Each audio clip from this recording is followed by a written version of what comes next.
नमस्कार दोस्तों अब परीक्षा तो नजदीक आ गई। मैं आपका टाइम नहीं खराब करना चाहूंगा, ना ही कोई बात बोल के टाइम खराब करना चाहूंगा, क्योंकि अब मेरा कोई हक नहीं बनता कि बेवजह मैं ये कहूं कि हम स्लोली चलेंगे। ये कोई मतलब नहीं है। पूरी हिस्ट्री की प्रूफ रीडिंग मारता हूं मैं, पूरी इतिहास की। आप ये भी मत कहना सर समझ में नहीं आया, इसको 2, 3, 4, 5 बार देखना जाने से पहले। मैं बोलता हूं अगर 20 क्वेश्चन हिस्ट्री के आए तो इसमें से 10 से ऊपर क्वेश्चन आएंगे। पूरी आज प्रूफ रीडिंग कर रहे हैं हम, ना कि मैं आपको समझा रहा हूं, मैं तो बस आपको रीडिंग मरवा रहा हूं इतिहास की। चलो शुरू करते हैं। हिस्ट्री के अंदर सबसे पहले क्या देखना है? सबसे पहले हमारे आएंगे राजवंश। 1 मिनट दोस्तों, इधर रख देता हूं मैं इनको।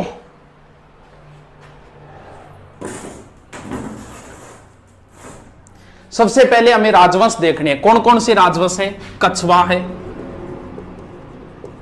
चौहान, गुहिल, सिसोदिया, राठौड़, बाटी, जाट। ये महत्वपूर्ण राजवंश है, जिनमें से सबसे इंपॉर्टेंट जो है वो 4 है: कछवा, चौहान, गुहिल, सिसोदिया और राठौड़।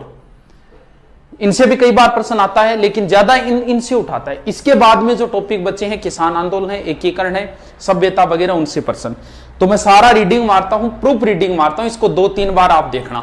सबसे पहले हम उठा लेते हैं कछवा राजवंश। कछवा राजवंश के सारे शासक लिखता हूं एक साइड में, फिर देखते हैं। सबसे पहले है तेजकर्ण या दुल्हे राय, एक ही बात है।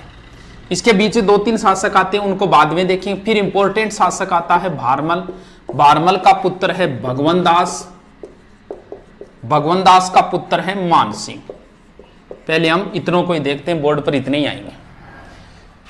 कछवाओं का जो शासन था वो दोस्तों इस साइड में था, यहां डुडाड़ के आसपास। इधर पड़ता है नरवर। माता सीता के 2 पुत्र थे, एक का नाम लव था, एक का नाम कुश था। कुश के वंशज जो आगे चले वो कुशवा कहलाई, और कुशवा से बना हुआ शब्द है कछवा। यानी कछवा अपने आप को भगवान राम के पुत्र मानते हैं। कुश भगवान राम के पुत्र कुश के वंशज मानते हैं इन्हें। कुश यानी इन्हें कहा जाता है रघुकुल तिलक। रघुकुल तिलक। मेवाड़ के महाराणाओं को कहा जाता है हिंदवा सूरज, और इन्हें कहा जाता है रघुकुल। इनका आदर्श वाक्य है यतो धर्मस्य ते जयते। उन सिसोदियों का या मेवाड़ के महाराणाओं का आदर्श वाक्य है जो दृढ़ राखे धर्म ताहि राखे करतार। इनको रीडिंग मारते रहना, ये नहीं लिखे जाएगा, मैं इतने फास्ट बोल रहा हूं, बस इनको आप सुन लेना 2-3 बार। इसके बाद में कछवाओं में सबसे तेज शासक था तेजकर्ण। बहुत ज्यादा सुंदर था, सुंदर को बोलते दुल्हा, तो नाम हो गया दुल्हे राय। इसने क्या किया? तेजकर्ण या दुल्हे राय ने दौसा के अंदर बड़ गुजरों को हराकर 1137 में अधिकार कर लिया और अपनी प्रारंभिक राजधानी बनाई दौसा। दौसा के नजदीक एक स्थान है मांझी। मांझी को जीत के इसका नाम कर दिया रामगढ़, और यहां एक माता का मंदिर बनवाया जिसका नाम है जमवाय माता। ये कछवाहों की कुल देवी है। कछवा वंश का संस्थापक तेजकर्ण या दुल्हे राय है, यानी कछवा वंश का संस्थापक हो गया, कछवा वंश का संस्थापक हो गया तेजकर्ण। चौहान वंश का संस्थापक वासुदेव। रणथंबोर के चौहानों का गोविंद है। जालोर के चौहानों का कीर्तिपाल है। गुहिल वंश का संस्थापक है गुहिलादित्य। ध्यान रहे, चलो बाद में करें। सिसोदियों वंश का संस्थापक है राणा हमीर। राठौड़ वंश का संस्थापक है राव सिंहा। बाटी वंश का संस्थापक है बट्टी। जाट वंश का संस्थापक है चूड़ामन। बस सुनते जाओ इनको, टेंशन मत लेना किसी चीज की। कईयों में वास्तविक भी आता है, जैसे इनमें वास्तविक आएगा गुहिल वंश का वास्तविक संस्थापक बप्पा रावल। सिसोदिया राठौड़ वंश का वास्तविक संस्थापक चूड़ामन को माना जाता है, राव चूड़ा को माना जाता है। और जाट राजवंश का वास्तविक संस्थापक बदन सिंह को माना जाता है। इन तीनों में वास्तविक भी आते हैं, एक सीधा संस्थापक, एक वास्तविक। वास्तविक क्या होता है वो थोड़ा आगे देखेंगे। हाँ, अब ये जमवाय माता कछवाहों की क्या हो गई? कुल देवी। 2 चीजें होती है, एक कुल देवी होती है, एक आराध्य देवी होती है। इनकी परिभाषा वगैरह कंपटीशन में कोई नहीं पूछता, जब बच्चों को पढ़ाते हैं टाइम होता है तब इन पे अच्छी तरीके से व्याख्या करते। एक बार मैं सीधे ही बता देता हूं। इनकी आराध्य देवी है शीला माता। शीला माता आगे आएगी मानसिंह के समकालीन, मानसिंह के समय आएगी शीला माता। ऐसा 2 ही जगह है। बाकी सब में जैसे चौहानों की कुलदेवी शाकंभरी माता है, सिक्कर के चौहानों की कुलदेवी जीण माता है, जालोर के चौहानों की कुलदेवी आशापुरा माता है, गोइल और सिसोदे उनकी बाण माता है, राठौड़ों की कुलदेवी नागणेची माता है, बाटियों की कुलदेवी स्वांगिया माता है, जाट राजवंश की कुलदेवी राजेश्वरी माता है। यानी 2 में आएगा कछुआ राजवंश की कुलदेवी जमुआई माता और आराध्य देवी शीला माता, राठौड़ों की कुल देवी नागणेची माता और राठौड़ों की आराध्य देवी करणी माता। इन 2 में आराध्य आती, बाकी सब में क्या आएगी? कुल देवी ही आएगी। इसके बाद में तेजकर्ण का पुत्र आया दुलह राय। इसने क्या किया? यहां पड़ता है आमेर। आमेर में उसने मीणाओं को हरा के आमेर पे अधिकार कर लिया। कब गुरुजी? 1207। और राजधानी किसको बना ली? आमेर को। आमेर राजधानी तब तक रहेगी जब तक जयपुर नहीं बनेगा, 1727 तक। यानी कछुआओं की प्रारंभिक राजधानी दौसा होगी, दूसरी रामगढ़ होगी, तीसरी आमेर, चौथी और फाइनल राजधानी होगी जयपुर। इसके बाद में शासक जो आएगा उसका नाम है रामदेव। इसने आमेर में एक महल बनवाया था, कदमी महल, और इस कदमी महल में आमेर राजाओं का राज तिलक होता था। जोधपुर के राठौड़ राजाओं का जो राज तिलक होता था वो श्रृंगार चौकी नामक स्थान पर होता था। ध्यान रहे, श्रृंगार चौरी अलग है, चौकी अलग। चौरी तो चित्तौड़गढ़ दुर्ग में है और चौकी जो है वो जोधपुर दुर्ग में है। इसके अलावा मेवाड़ के महाराणाओं का राज तिलक पानेड़ा नामक स्थान पर होता था। तीनों का कई बार राज तिलक भी पूछ लेते कि कौन करते थे। एक चीज ध्यान रखना हमेशा, जिस क्षेत्र में जिस जाति का बाहुल्य ज्यादा होगा उसे साथ लेके चलना पड़ेगा, वरना आप शासन नहीं कर पाओगे। जयपुर में मीणा सर्वाधिक है तो जयपुर राजाओं के राज तिलक मीणा करते थे। मेवाड़ में भील ज्यादा है, मेवाड़ राणाओं के राज तिलक भील करते थे। और बीकानेर राजाओं के राज तिलक गोदारा जाट करते थे। तीनों का आता है, बाकी का उल्लेख नहीं आता कि भी कौन करता था। आगे देखते हैं, बस इनको 2-3 बार पढ़ना। आप पहली बार इसको देखना, अगर दूसरी बार शॉर्ट में नोट्स बनाओ तो दूसरी बार बनाना। इसके बाद में आएगा पृथ्वीराज कछुआ। पृथ्वीराज कछुआ इसने आमेर को 12 भागों में बांट दिया और आमेर 12 कोटड़ी नाम से प्रसिद्ध हुआ। और खानवा युद्ध में सांगा की सहायता के लिए पृथ्वीराज कछुआ गया था, वो हम सांगा के संदर्भ में पढ़ेंगे। इसके बाद में जो शासक है वो है भारमल। भारमल का एक ही पर्सन है, ज्यादा इंपॉर्टेंट, वही पूछा गया। आमेर का शासक भारमल है और उस समय दिल्ली का था अकबर। भारमल 1556 में मजनू खां के सहयोग से अकबर से मुलाकात हुई, कोई समाधान नहीं हुआ था। अकबर जियारत के लिए, जियारत क्या होती है? ये जात होती है एक तरीके, हम जात बोल देते हैं, जैसे हम हनुमान जी के जाए वो जात है और मुस्लिम भाषा में जियारत है। इसने एक नीति अपनाई थी सुलह कुल, वो नीति वगैरह नहीं पढ़ेंगे, अपने प्रश्नों पे आते हैं सीधे। अकबर जियारत के लिए अजमेर जा रहा था ख्वाजा साहब के, और यहां सांगानेर में रुका। और सांगानेर में भारमल अकबर से मिलने के लिए आया 1562 में और अधीनता स्वीकार की। सबसे ज्यादा जो इसका प्रश्न भारमल का आज तक पूछा गया वो यही पूछा गया। मुगलों की अधीनता स्वीकार करने वाला राजस्थान का प्रथम शासक भारमल। प्रथम शासक भारमल, प्रथम रियासत आमेर और प्रथम वंश कछुआ। इसके बाद में जियारत के बाद में जब अकबर वापस जा रहा था तो यहां सांबर में हिंदू मुस्लिम रीति रिवाज से जोधा और अकबर का विवाह हुआ था। पीछे सेकंड ग्रेड में यह प्रश्न आया था कि जोधा और अकबर की विवाह स्थली रही है सांबर। इसके बाद में भारमल मुगल दरबार में ये अधीनता स्वीकार कर ली थी, कुछ ना कुछ गिफ्ट देंगे। इन्होंने भारमल को 5000 की मनसबदारी दी। ये राजस्थान का प्रथम मनसबदार है। प्रथम अधीनता स्वीकार करने वाला भी भारमल है, वैवाहिक संबंध करने वाला भी भारमल है और राजस्थान का प्रथम मनसबदार भी भारमल है। सर मनसबदार क्या है? ये एक प्रथा है जो मुगलों ने मंगोलों से ली थी, यानी इससे पद का पता चलता था। नीचे से नीचे मनसबदारी 10 की और ऊपर से ऊपर होती थी 10,000 की। 5000 से ऊपर की मनसबदारी सिर्फ शहजादों को मिलती थी, जबकि जहांगीर सलीम को मनसबदारी 12,000 की थी। यह राजस्थान का पहला मनसबदार है भारमल 5000, और भगवंत दास को भी मनसबदारी मिली थी 5000 की। मान सिंह को सर्वाधिक मिली थी 7,000 की पहली बार। अकबर के दरबार में दो ही व्यक्तियों को 7,000 की मनसबदारी थी, एक मान सिंह को, एक मिर्जा अजीज कोका को। इसके बाद बारमल में एक कस्बा भी बसाया था दौसा के अंदर, लवाण कस्बा, और एक मस्जिद भी बनवाई थी जयपुर में, आमेर में जामा मस्जिद। जयपुर तो अभी बना नहीं है, ठीक है।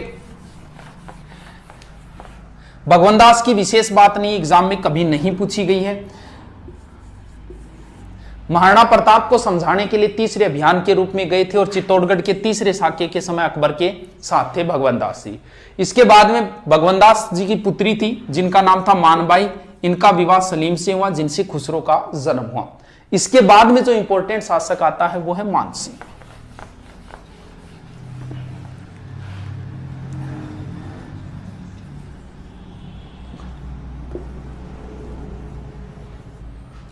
मान सिंह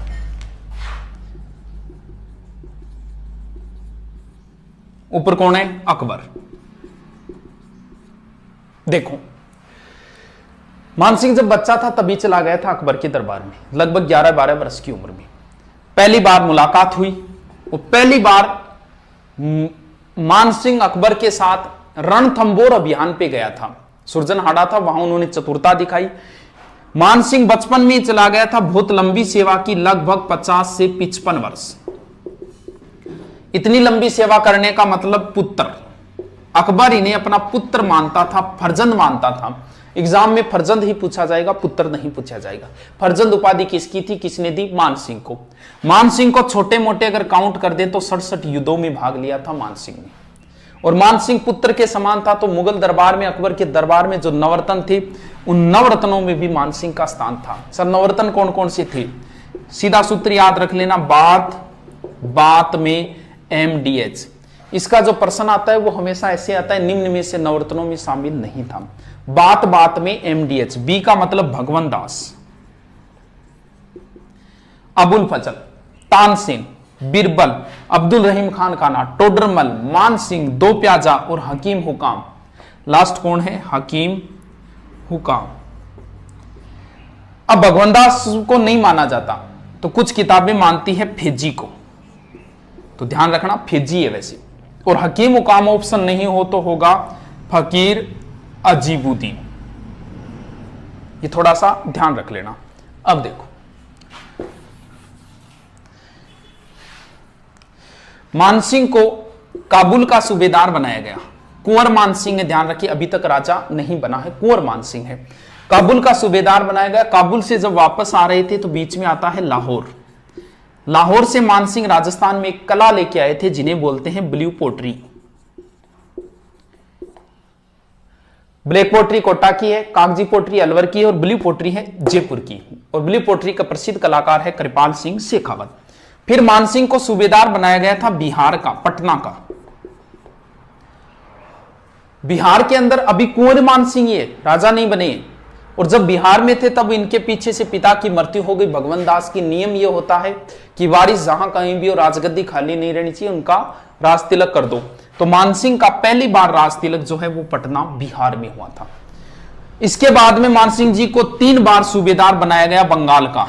बंगाल को मान सिंह जी ने 3 भागों में बांटा और बंगाल में मान सिंह जी के 3 पुत्र मारे गए। 3 बार सूबेदार, 3 पुत्र मारे गए, 3 भागों में बांटे। 3 भागों के नाम बताओ सर। वीर, मान, सिंह। वीर भूमि, मान भूमि, सिंह भूमि, ये 3 पार्टों के नाम है। 3 भागों में जो बांटे थे वो नाम है। 3 पुत्र मारे गए तो उनमें से एक ही पुत्र का नाम याद रखना है जिसका नाम है जगत सिंह। क्यों गुरुजी? जगत सिंह की याद में मान सिंह की पत्नी और जगत सिंह की मम्मी कनकावती ने जगत शिरोमणि मंदिर बनवाया था। बताते हैं ये जगत शिरोमणि मंदिर में भगवान कृष्ण की मूर्ति है, वह मूर्ति है जिसकी बचपन में मीरा पूजा करती थी। इसके बाद में बंगाल का क्लाइमेट सेट नहीं हुआ था मान सिंह, तो बंगाल की देखरेख अजमेर रहकर की थी। इसके बाद में यहां जो शासक था एक केदार सिंह, बताते हैं केदार के पास शिला माता की मूर्ति थी। शिला बोलते हैं पत्थर को, वैसे पत्थर के ऊपर मूर्ति है तो शिला माता नाम है। अलग अलग कहानियां आती है शिला माता की, हम शॉर्ट में जो पर्सन है वो ध्यान रखते हैं, कहानियां तो फुर्सत के समय की होती है। शिला माता जो है, बताते हैं शिला माता की विशेषता थी, अगर शिला माता की पूजा करके कोई मैदान में आ जाए तो उसकी निश्चित जीत होगी। और मानसिंह जी ने बीच में विदन डाला और शिला माता की मूर्ति छीन ली। कुछ बताते हैं केदार को हराया, इसने अपनी पुत्री का विवाह किया मानसिंह से और शिला माता की मूर्ति दे दी थी। और शिला माता की मूर्ति मानसिंह जी ले आए आमेर में और यहाँ मंदिर बनवाया शिला माता। शिला माता की विशेषता यह है कि इनके 2.5 प्याला शराब चढ़ता है। वैसे जीन माता की भी 2.5 प्याला चढ़ता है। 2.5 शाखा जैसलमेर के है और 2.5 दिन का झोंपड़ा अजमेर के अंदर है। इसके बाद में अकबर के बाद में बादशाह बन गया जहांगीर। जहांगीर से विद्रोह किया था इसके पुत्र खुसरो ने। खुसरो मानसिंह का भांजा था और खुलकर पक्ष लिया था मानसिंह ने खुसरो का। इस वजह से जहांगीर नाराज हो गया था और मानसिंह को दक्षिणी अभियान में एलियचपुरा में भेजा, जहां मानसिंह जी की मृत्यु हो गई। इसके बाद में आगे के शासक देखते हैं। फास्टली है ये, रीडिंग मार रहा हूं, प्रूफ रीडिंग है ये, कोई स्लो नहीं है। स्लो का अब टाइम ही नहीं रहा है, 2 दिन तो पूरे बचे हैं और पूरी इतिहास की रीडिंग मारूंगा। स्लो वाली अब कोई बात नहीं रही है, स्लो करके तो आपका टाइम खराब करना है। इनके बाद में जो शासक आएंगे, मिर्जा राजा जयसिंह, सवाई जयसिंह, ईश्वर सिंह और माधो सिंह,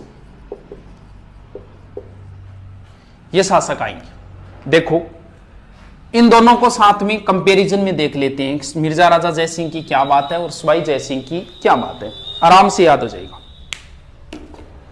देखो हमेशा ध्यान रहे, इन दोनों का जब भी प्रश्न आएगा दोनों ऑप्शन देगा। जैसे वो आपसे पूछेगा बिहारी किसके दरबार में था तो दोनों ऑप्शन देगा। अगर वो आपसे पूछा पुरंदर संधि किस किस के बीच, दोनों ऑप्शन देगा। वो हुरडा सम्मेलन की अध्यक्षता किसने की, दोनों ऑप्शन देगा आपको। देखो ऐसे याद करेंगे, एम पहले आता है, मिर्जा राजा पहले हुआ है, एस बाद में आता है, सवाई जयसिंह बाद में हुआ है। मिर्जा राजा जयसिंह, इसमें 3 शब्द है। इसने 3 मुगल बादशाहों की सेवा की, जहांगीर, शाहजहां और औरंगजेब। सहसे सवाई सहसे साथ, इसने 7 मुगल बादशाहों की सेवा की। अब जो प्रश्न ध्यान करना है वो देखो, सवाई जयसिंह का शासनकाल है 1621 से 67, यानी 46 साल शासन किया। 3 प्रश्न बनते हैं। मुगलों की सबसे लंबी सेवा करने वाला शासक तो है मानसिंह, 50 से 55 वर्ष, क्योंकि मानसिंह ने मुगलों की लंबी सेवा की, लेकिन राजा ज्यादा समय तक नहीं रहा। राजा रहा था 1589 से 1614, यानी कितने हो गए, लगभग 25 साल। यहां देखो 46 वर्ष। सबसे लंबा शासन करने वाला कछुआ राजा मिर्जा राजा जयसिंह, और सर्वाधिक बादशाहों की सेवा करने संख्या, मानसिंह ने 2 ही मुगल बादशाहों की सेवा की थी, अकबर और जहांगीर की। इधर देखो 7 ऐसे हो गए क्योंकि औरंगजेब के बाद में मुगल साम्राज्य का पतन हो गया था। कोई 1 साल रुका, कोई 2 साल रुका। अब देखो इनका,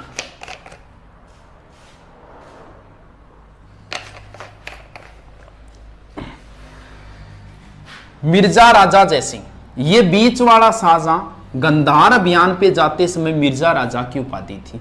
मिर्जा राजा के बाद में सवाई जयसिंह हुआ और शाहजहां के बाद में औरंगजेब हुआ, तो इन्हें सवाई राजा की उपाधि किसने दी। और ऐसे प्रश्न ही ज्यादा आते हैं एग्जाम के अंदर। मिर्जा राजा की किसने दी, सवाई जयसिंह की किसने दी, मिर्जा राजा की शाहजहां ने दी और सवाई जयसिंह की किसने दी। कोई समस्या नहीं है इसमें, आराम से याद हो जाएगा। अब इसके बाद में इन्हें सवाई जयसिंह को वैसे चाणक्य भी कहा जाता है और मिर्जा राजा को औरंगजेब ने बाबाजी की उपाधि भी दी थी। ये तो एग्जाम में कभी नहीं पूछे गए, थोड़ा सा रखो तो रख लेना। अब इनके काम देखते हैं। इनके 2 ही बातें हैं इंपॉर्टेंट, एक तो बिहारी जो सबसे ज्यादा बार पूछा जाता है और दूसरी है पुरंदर की संधि।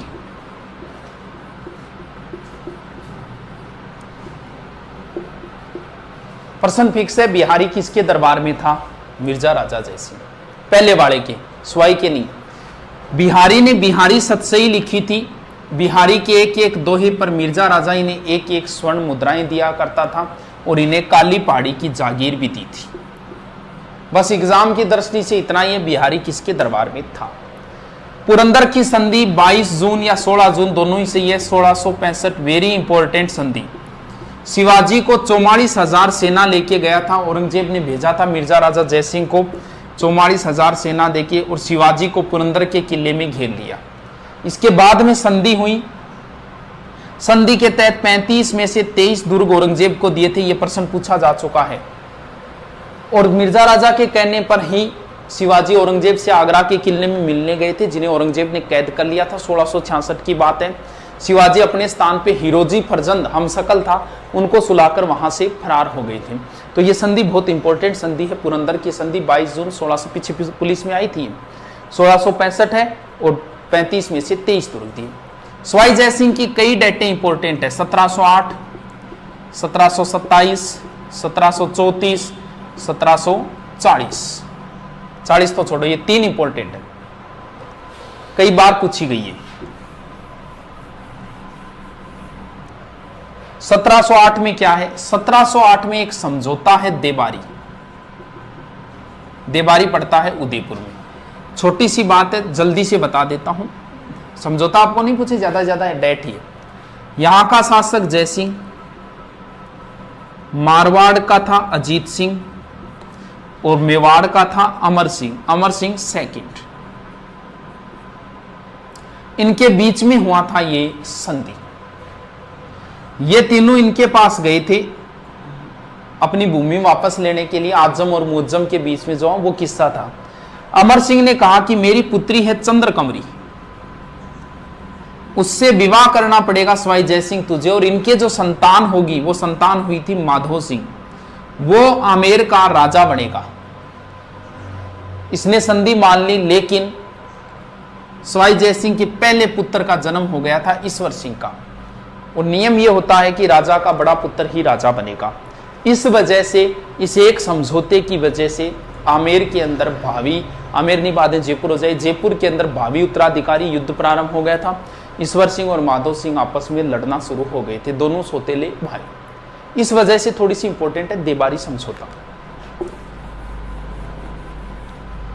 1727 इज वेरी इंपॉर्टेंट डेट। 18 नवंबर 1727 जयपुर की स्थापना।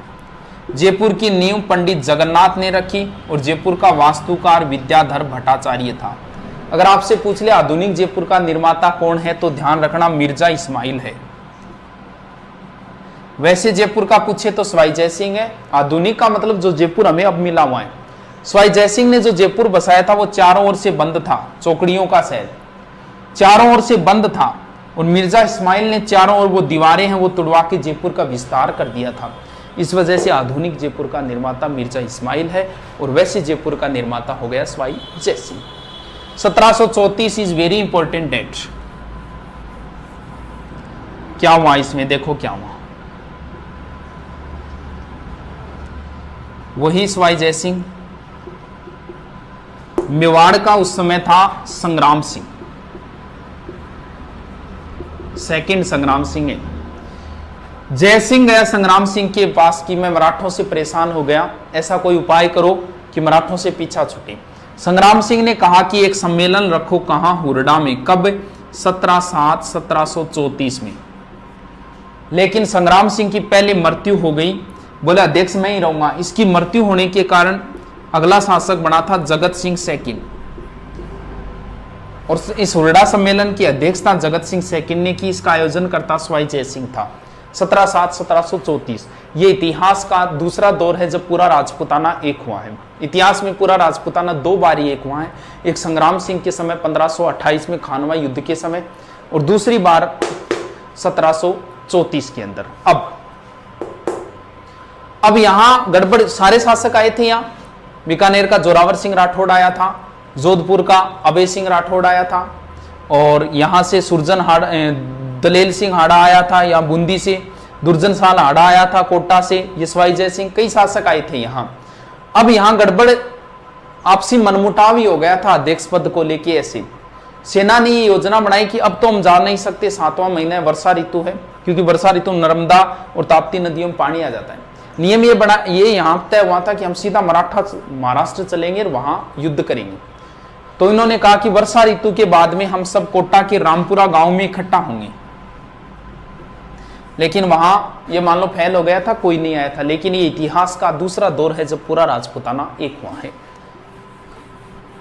तो आप ये इतना याद रखो, उर्डा भीलवाड़ा में पड़ता है, 1734 में होता है। ये भी पूछ लिया किन के विरुद्ध हुआ था, मराठों के विरुद्ध हुआ था हुर्डा सम्मेलन। और इसकी अध्यक्षता जगत सिंह सेकंड ने पहले संग्राम सिंह को बनाना तय हुआ था और सवाई जयसिंह इसका आयोजन करना। सवाई जयसिंह अंतिम हिंदू बादशाह था, अंतिम हिंदू सम्राट था जिसने अश्वमेध यज्ञ का आयोजन करवाया था पुंडरीक रत्नाकर की देखरेख में। सवाई जयसिंह ने नाहरगढ़ दुर्ग का भी निर्माण करवाया था। मराठों के आक्रमण से बचने के लिए इसे सुदर्शनगढ़ भी कहा जाता है, तो थोड़ा सा ध्यान रखें। इन दोनों के बीच में युद्ध में उत्तराधिकारी वो इंपॉर्टेंट नहीं है, वो फुर्सत के समय बताए जाते हैं। एक ही चीज इंपॉर्टेंट है, यहाँ ईश्वर सिंह ने ईसर लाट बनवाई थी। इसके 7 खंड है, 7 मंजिल नहीं है, ध्यान रखना। इसके 7 खंड है क्योंकि 7 राजाओं को हराया था एक साथ। इसकी विजय के उपलक्ष्य में ये जयपुर के त्रिपोड़िया बाजार की दुकानों के पीछे बनी हुई है ईसर लाट। इसे सरगासुली भी बोलते हैं। सरगासुली का अर्थ होता है स्वर्ग को छूने वाली, यानी ये ऐसी लगती है जैसे भगवान से बात कर रही हो, तब इसे सरगासुली भी कहा जाता है। मराठा था, मराठा यहां तक पहुंच गया था। इसका सेनापति ने इसके साथ विश्वासघात किया और ईश्वर सिंह ने ईसर लाट से कूदकर आत्महत्या कर ली थी। आनन फानन में जल्दबाजी में ईश्वर सिंह का यही दाग संस्कार हुआ। दाग संस्कार की एक सेपरेट जगह होती है प्रत्येक की। जयपुर के सभी राजाओं का दाग संस्कार गेटोर में होता था। ईश्वर सिंह को छोड़कर बाकी सभी राजाओं की छतरियां गेटोर में है। कछवाओं की गेटोर में हो गई। मेवाड़ के महाराणाओं का दाग संस्कार आहड़ में होता था, जिसे महासतियों का टिल्ला बोलते हैं। राठौड़, जोधपुर के राठौड़ों का कागा की छतरियां हैं। बीकानेर वालों की देवकुंड की छतरियां हैं। और जैसलमेर के राजाओं की छतरियां हैं बड़ा बाग जैसलमेर के। इसके बाद में बाकी का तो उल्लेख नहीं आता। कोटा की है सारबाग की छतरियां। ये लिख लेना, मैं जल्दी जल्दी बोल रहा हूं। यानी हमने कितने पढ़ लिए, अब 2-3 एक और बचे हैं। कौन कौन से बचे हैं?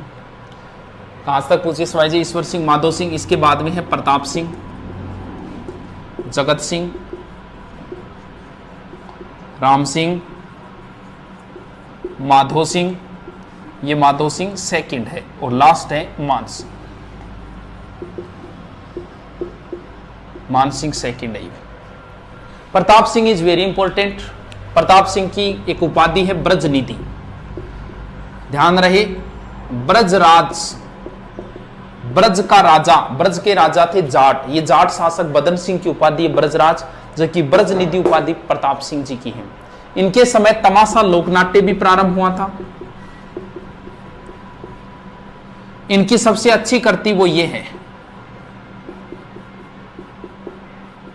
ये क्या है सर? ये हवा महल है, 5 मंजिला है। नाम याद करो तो कर लेना, शरद रतन विचित्र हवा प्रकाश।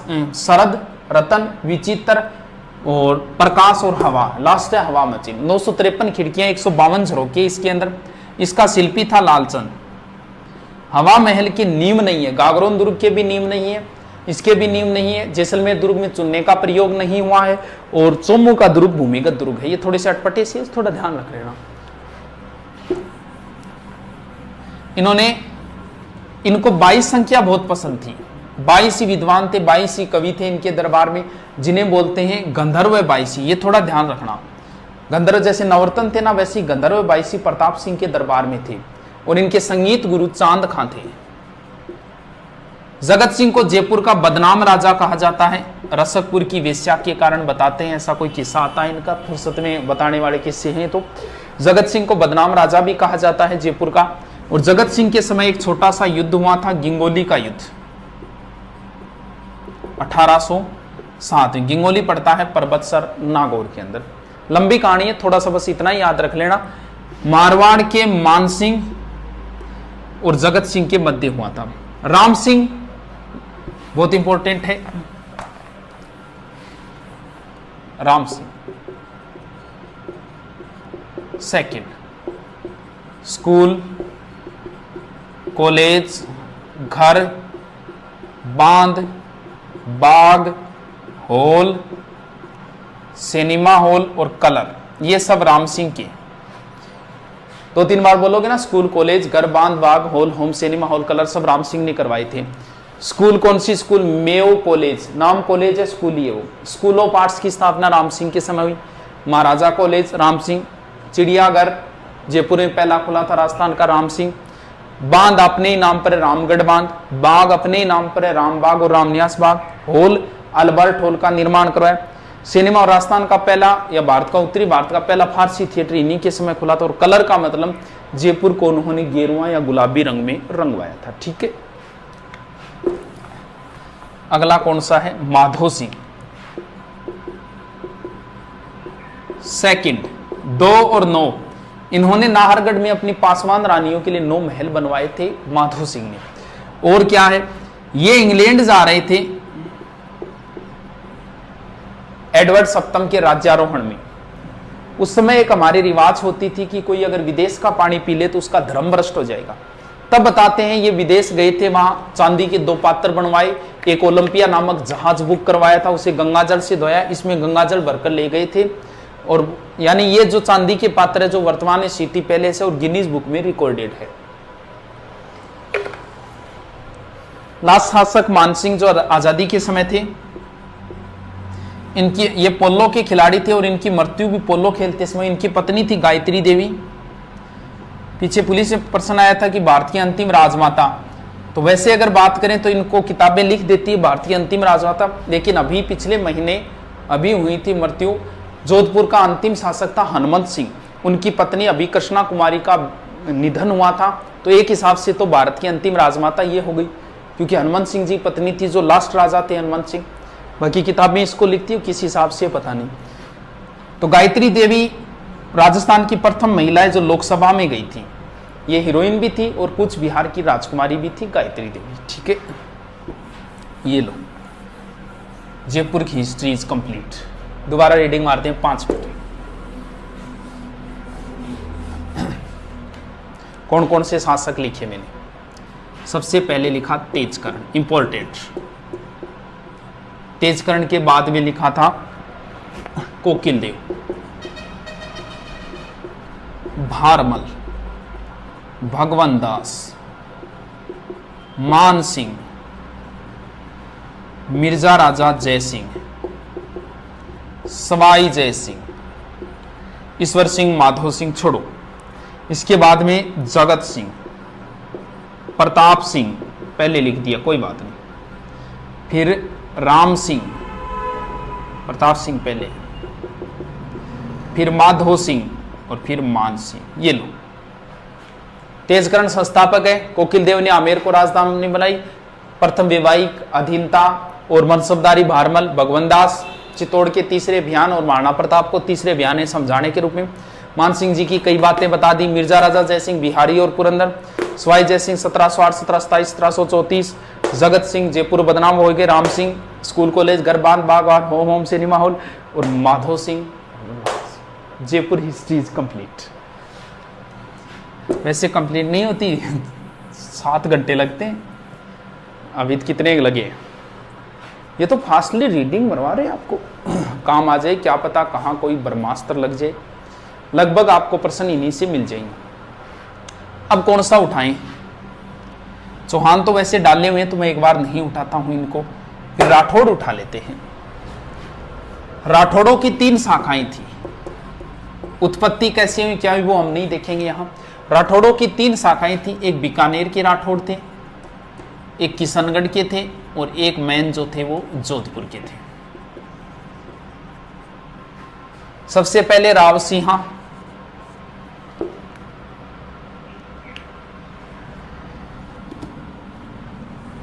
राव सिंहा, उसके बाद दूहड़, फिर चूड़ा, चूड़ा का पुत्र है रणमल, कान्हा भी है। रणमल के बाद में है जोधा, जोधा के बाद में है सातल देव। पहले तो इतनों का देखते हैं। अभी राव सिंहा कहां आए क्या आए इनका उल्लेख एक बार नहीं करेंगे। सीधे सीधे है राठौड़ वंश का संस्थापक राव सिंहा। दूहड़, दूहड़ कर्नाटक से एक माता की मूर्ति लाया था जिसे बोलते हैं चक्रेश्वरी माता, और दूसरा नाम है नागणेची माता।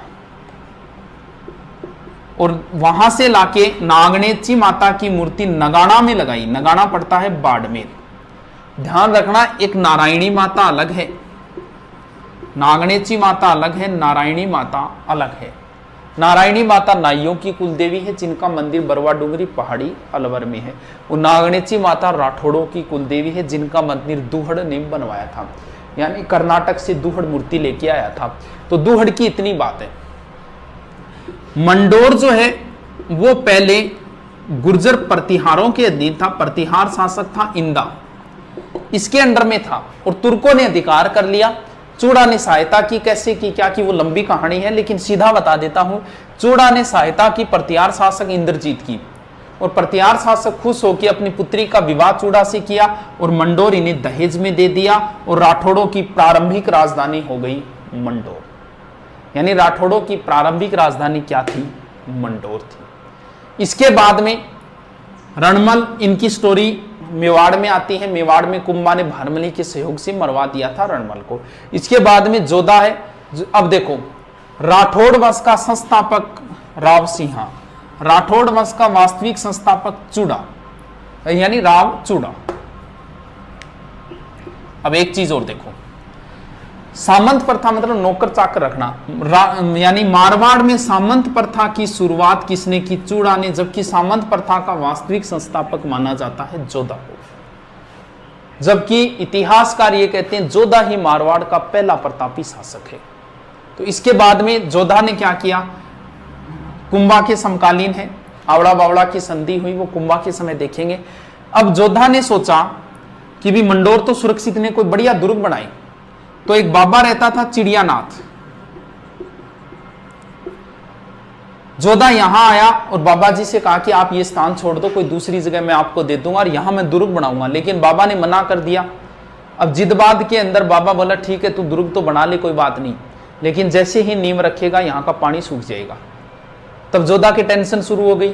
तब किसी ने राय दी कि आप इस दुर्ग की नींव करणी माता से रखवाओ। तो करणी माता का नाम उस समय बचपन का नाम रिधिबाई था। तो बाद में दुर्ग बना 1459, और करणी माता ने इस दुर्ग की नींव रखी थी। और यहाँ राजाराम भामी को, क्योंकि पहले एक परंपरा मानी जाती थी राजपूतों में कि अगर किसी जिंदा आदमी को अगर गाड़ दिया जाए तो उस वंश का राज उस पर हमेशा रहेगा। ऐसे नहीं है, जिंदा आदमी वो तैयार होना चाहिए। तब राजाराम भामी तैयार हुआ था, उसके परिवार को विशेष सुविधा दी गई, जमीनें दी गई।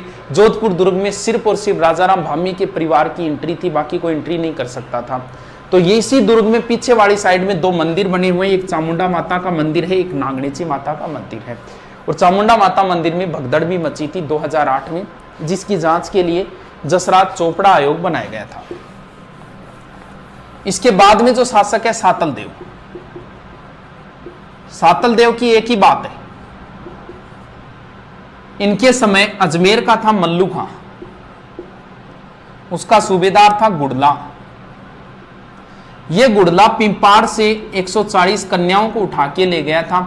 सातल देव इन्हें वापस छुड़वा के लाया था, और उसी दिन से एक नया नृत्य शुरू हो गया था, गुड़ला नृत्य। चेतकर्षण अष्टमी को प्रारंभ होता है ये गुड़ला नृत्य। गुड़ला नृत्य गुड़ला की पुत्री गिंदोली ने प्रारंभ किया था। तो सातल देव की और कोई बात नहीं है। आगे शासक मिटा देता हूं।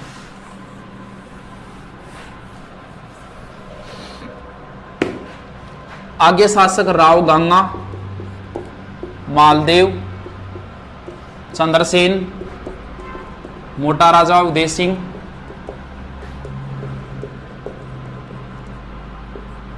सूर सिंह, गज सिंह, जसवंत सिंह, अजीत सिंह। टेंशन नहीं मत आना, हम तो रोज बढ़ाते हैं, नॉर्मल बातें होंगी, आधी रात को पूछे तो ही बोल देते हैं ये। अब तो कोई ये बोल देना मोटा राजा के बाद शुरू करो, कर देंगे। हाँ, आप टेंशन मत आना, इनमें आपके लिए जरूरी नहीं है, मेन चीजें जरूरी है आपके लिए। राव गंगा ने गंगलाव तालाब बनवाया था, और खानवा युद्ध में सांगा की सहायता के लिए मालदेव को भेजा था 4000 सेना देकर। अब इंपॉर्टेंट शासक है मालदेव। मालदेव ने गंगा की हत्या कर दी थी, अपने पिता की हत्या करके सोजत आ गया था और मालदेव का राज्याभिषेक भी सोजत में हुआ था। तो मालदेव मारवाड़ का या राठौड़ों का पितृहंता कहलाता है। चौहानों का पितृहंता जगदेव है और सिसोदियों का पितृहंता उदा है, जिसने कुंभा की हत्या कर दी थी। मालदेव, मालदेव के उपनाम बहुत है। हसमत वाला राजा, ये फारसी इतिहासकारों ने कहा था। ऐसे प्रश्न ज्यादा आते हैं। हिंदू बादशाह, ध्यान रखना, प्रबल हिंदू राजा अमीर को बोलते हैं, हिंदू सम्राट पृथ्वीराज चौहान को बोलते हैं, हिंदू पथ सांगा को बोलते हैं, हिंदू सुल्तान कुंभा को बोलते हैं और हिंदू बादशाह मालदेव को बोलते हैं। अब दोबारा करके लिख लेना इनको। हिंदू बादशाह बोलते हैं मालदेव को। 52 युद्धों का विजेता, 52 युद्धों का विजेता मालदेव ने सबसे पहले 1532 में बदराजून पर अधिकार किया था। फिर 1533 के लमसम इसने नागौर के दौलत खां को हराया। फिर मेड़ता के बिरमदेव को हराया। बिरमदेव के साथ दरियाजोश हाथी को लेकर विवाद हुआ था। लंबी कहानी है, यहां से प्रश्न पुटअप नहीं होते। इसके बाद में अपने परिवार वालों पर आक्रमण कर दिया था। किसके ऊपर? बीकानेर। बीकानेर का शासक था जेत सिंह। जेत सिंह मारा गया और कल्याणमल चला गया था इसका पुत्र शेरशाह की सर में। कौन सा युद्ध हुआ था सर? 1542 में पाहेबा साहिबा। इसके बाद में मालदेव का विवाह हुआ था। लोणकरण की पुत्री थी उमादे, जो इतिहास में रूठी रानी नाम से प्रसिद्ध हुई थी। तो आपकी दृष्टि से इतना याद रखना है, रूठी रानी का वास्तव कैसे रूठी, क्या रूठी, लंबी कहानियां हैं। कहानियों के लिए हमारे पास अब टाइम नहीं बचा है। तो रूठी रानी का वास्तविक नाम उमादे, रूठी रानी का वास्तविक नाम था उमा थी। इधर देश में सत्ता पलटती है। शेरशाह से हार गया था कौन? हुमायूं। चौसा और बिलग्राम युद्धों में हुमायूं सहायता के लिए आया था मालदेव में और मिलन जोगी तीर्थ नामक स्थान पे मिले थे। फिर हुमायूं इधर चला गया था। इस बात पे शेरशाह नाराज हुआ और शेरशाह मैदान में आ गया था। कौन सा? इधर गिरी में लाके सेना डाल दी थी मालदेव ने और सुमेल में सेना डाल दी थी शेरशाह ने। यह युद्ध हुआ था 5 जनवरी 1544। मारवाड़ का सबसे इंपॉर्टेंट, सबसे बड़ा युद्ध यही है। मारवाड़ में वैसे 2 ही युद्ध हुए हैं, एक जिंगोली का युद्ध है और एक ये युद्ध है जो बड़े युद्ध है। बड़ा यही है, इसलिए ये इंपॉर्टेंट युद्ध है। लगभग एग्जाम में इसके बारे में पूछा जाता है। 1 मिनट, इसके बारे में कई बार पूछ लेते हैं। और इसमें मालदेव के वीर सेनापति थे जेता और कुंपा, ये मारे गए थे। मालदेव वापस आ गया था। वापस आने के बाद मालदेव चला गया था भद्राजोन। बहुत लंबी कहानी है इसकी, लेकिन शॉर्ट में याद रखना है। इस युद्ध में शेरशाह हारते हारते जीता था। तब उसने कहा था कि एक मुश्त बाजरा हिंदुस्तान बादशाहत बर्बाद बुदे, मैं एक मुट्ठी भर बाजरे के लिए हिंदुस्तान की बादशाहत खो देता। और जोधपुर सौंप दिया था शेरशाह ने खवास खां को, खवास खां व ईसा खां को। और शेरशाह चला गया था इधर लास्ट में चला गया था कालिंजरा। वहां उक्का नामक अस्त्र चलाते समय मारा गया और मालदेव ने दोबारा जोधपुर पर अधिकार कर लिया। शेरशाह का अधिकार जोधपुर पर मात्र 1.5 साल रहा था, 524 दिन। मालदेव ने, मुख्य पुत्र मालदेव का राम था, राम सिंह जिसे बोलते हैं। मालदेव का पुत्र राम, मोटा राजा उदय सिंह और चंद्रसेन। तो चंद्रसेन को शासक बना के चला गया था मालदेव। चंद्रसेन एक इंपॉर्टेंट शासक है एग्जाम की दृष्टि से, क्योंकि मुगलों का विरोध करने वाला प्रथम व्यक्ति है। चंद्रसेन के समय राम चला गया था अकबर के दरबार में। अकबर ने सेना भेजी हुसैन कुल्ली खां के नेतृत्व में और चंद्रसेन आ गया था कहां? इधर वाली साइड में, यानी सिवाना। सॉरी, पीछे क्या बता दिया। मालदेव गया था सिवाना और चंद्रसेन आ गया था भद्राजोन।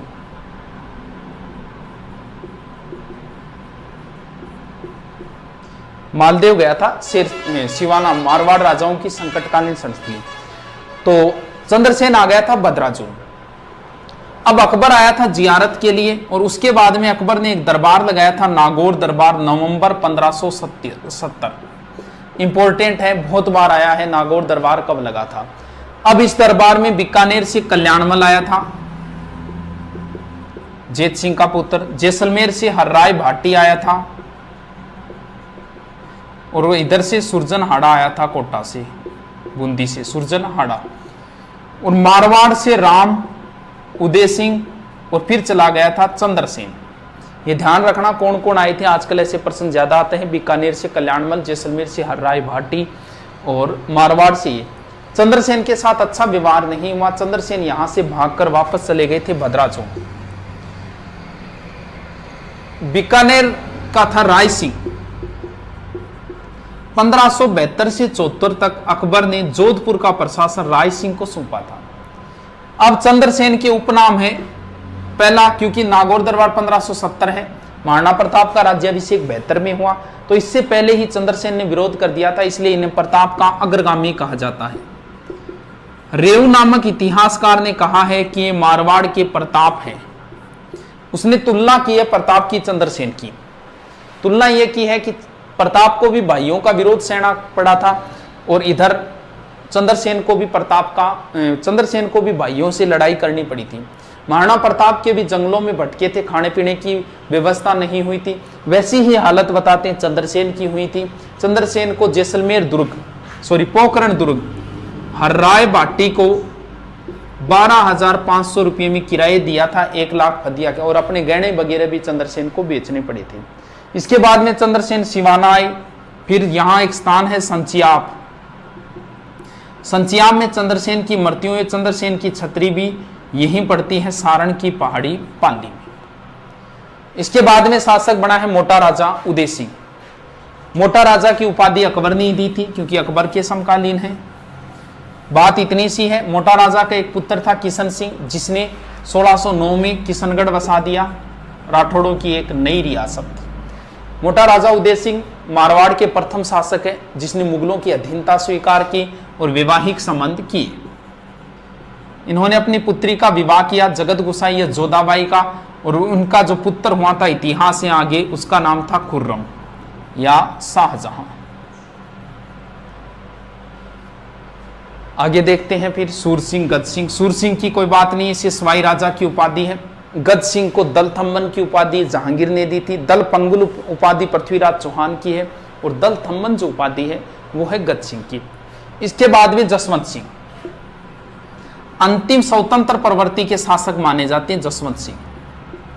जसवंत सिंह के समय मुगल बादशाह शाहजहां थे।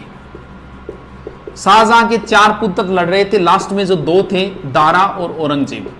इनके बीच में 2 युद्ध हुए थे, एक तो धर्मत का युद्ध और एक दोराई का युद्ध 1658 और 59। जसवंत सिंह जो थे वो शाहजहां की तरफ से लड़े थे, दारा की तरफ से लड़े थे, धर्मत की युद्ध। इस युद्ध में घायल हो गए थे, इन्हें बाहर निकाला।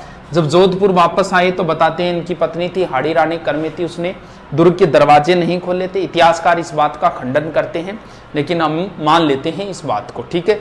जसवंत सिंह के मृत्यु होने पर औरंगजेब ने कहा था कि आज कुफ्र का दरवाजा टूट गया। कुफ्र बोलते हैं धर्म विरोधी, कोई कुफ्र काम नहीं करना चाहिए, यानी धर्म के विरोध काम नहीं को। आज कुफ्र का दरवाजा, कुफ्र से संबंधित 2 डायलॉग है।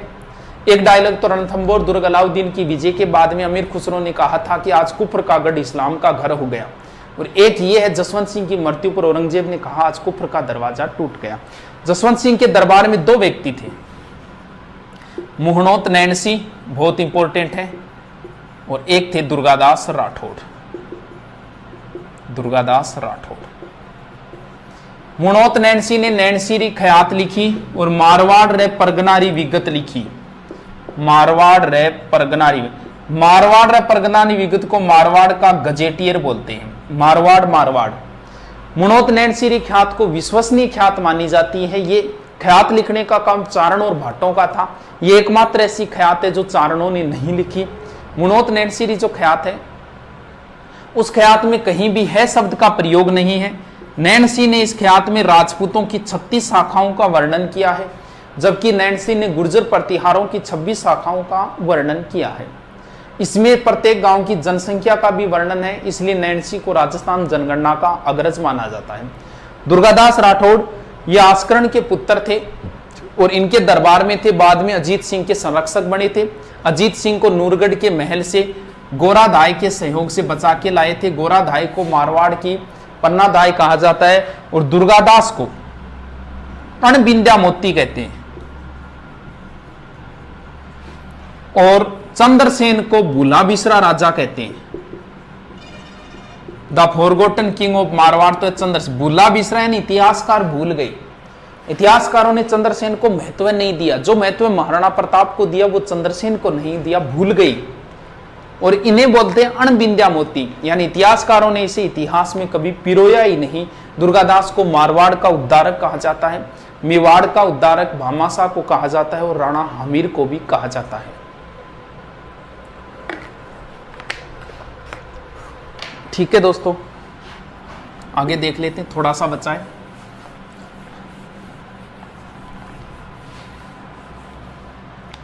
अभय सिंह,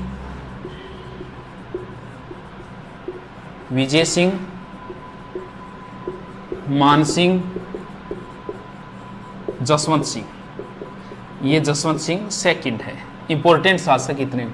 अभय सिंह के समय एक ही घटना हुई थी, खेजड़ली की घटना 1730 में, जिसके बारे में एक वीडियो मैंने बता रखा है। विजय सिंह की पासवान रानी थी गुलाब राय। वीर विनोद के लेखक श्यामलदास ने इन्हें मारवाड़ की नूरजहां कहा है। मान सिंह एक सन्यासी राजा थे, इन्हें सन्यासी राजा कहा जाता है क्योंकि ये नाथ संप्रदाय को मानते थे। अंग्रेजों की इनके साथ कम बनती थी क्योंकि अंग्रेजों ने नाथों को परेशान किया, तो ये दुखी हो गए थे इस बात से। तो मान सिंह के समय वो गिंगोली का युद्ध है वो इन्हीं के समय हुआ था और बाद में इन्होंने EIC से संधि कर ली। इनकी इंपॉर्टेंट चीज ये है कि मान सिंह जी ने जोधपुर में महामंदिर बनवाया जो नाथ संप्रदाय का प्रधान केंद्र है।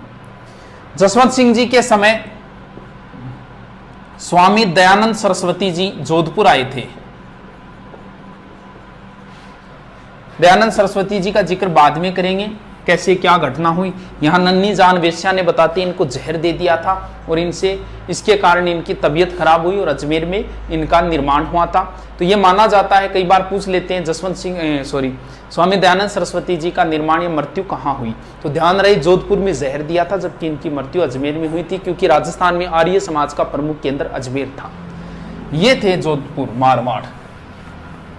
कितना याद हुआ मुझे नहीं पता, लेकिन दोबारा पढ़ना, तीसरी बार पढ़ना, चौथी बार पढ़ना। एक बार फिर प्रूफ रीडिंग मारते हैं। सबसे पहले थे बोलो रावसिया, इसके बाद में दूहड़, इसके बाद में चूड़ा, राव चूड़ा, इसके बाद में रणमल, इसके बाद में जोधा, इसके बाद में सातलदेव, फिर गंगा, फिर मालदेव, फिर चंद्रसेन और चंद्रसेन के बाद में हो गए मोटा राजा उदय सिंह, फिर सूर सिंह, फिर गज सिंह, इसके बाद में गज सिंह के बाद है जसवंत सिंह, इसके बाद में अजीत सिंह, फिर अभय सिंह, मान सिंह वगैरह। राठौड़ राजवंश का संस्थापक, नागणेची माता की मूर्ति राठौड़ों की कुलदेवी। राव चूड़ा, मारवाड़ में नौकरशाही की शुरुआत की इन्होंने और राठौड़ वंश के वास्तविक संस्थापक चूड़ा। रणमल जोधपुर में इनकी मृत्यु, कुंभा के समय बारमली के सहयोग से इनकी मृत्यु हुई। जोधा ने जोधपुर बसाया, मंडोर से राजधानी जोधपुर और राठौड़ों का पहला शक्तिशाली शासक जोधा। सातलदेव के समय गुड़ला की घटना, राव गांगा ने अपने पुत्र को भेजा मालदेव को। चंद्रसेन के समय अकबर का विरोध करने वाले पहले व्यक्ति है, भूला बिसरा राजा है। मारवाड़ का प्रताप है, प्रताप का अग्रगामी है, मारवाड़ का पहला शासक जिसने छापामार युद्ध पद्धति अपनाई। और चंद्रसेन नागौर दरबार में गए, वहां से भागकर भद्राजून आ गए थे, फिर सिवाना गए, फिर सोजत गए, फिर संचियाप गए, कई स्थानों पे घूमे थे। राज्य से बाहर भी गए थे, डूंगरपुर बांसवाड़ा साइड में गए थे, सिरोही साइड में भी गए थे और प्रताप से भी मिले थे। इसके बाद में है उदय सिंह, मुगलों की अधीनता स्वीकार करने वाले, वैवाहिक संबंध स्थापित करने वाले पहले। देखो सारों का देखते हैं। भाटियों का पहला शासक जिसने मुगलों की अधीनता स्वीकार की, हर राय भाटी, जो नागौर दरबार में आए थे। बीकानेर के पहले शासक जिसने मुगलों की अधीनता स्वीकार की, कल्याणमल, जो नागौर दरबार में आए थे। मेवाड़ का पहला शासक जिसने मुगलों की अधीनता स्वीकार की, महाराणा प्रताप के पुत्र अमर सिंह, 1615 के अंदर। इसके बाद में फिर कौन बचे, ये आगे हो गया पूरा। अब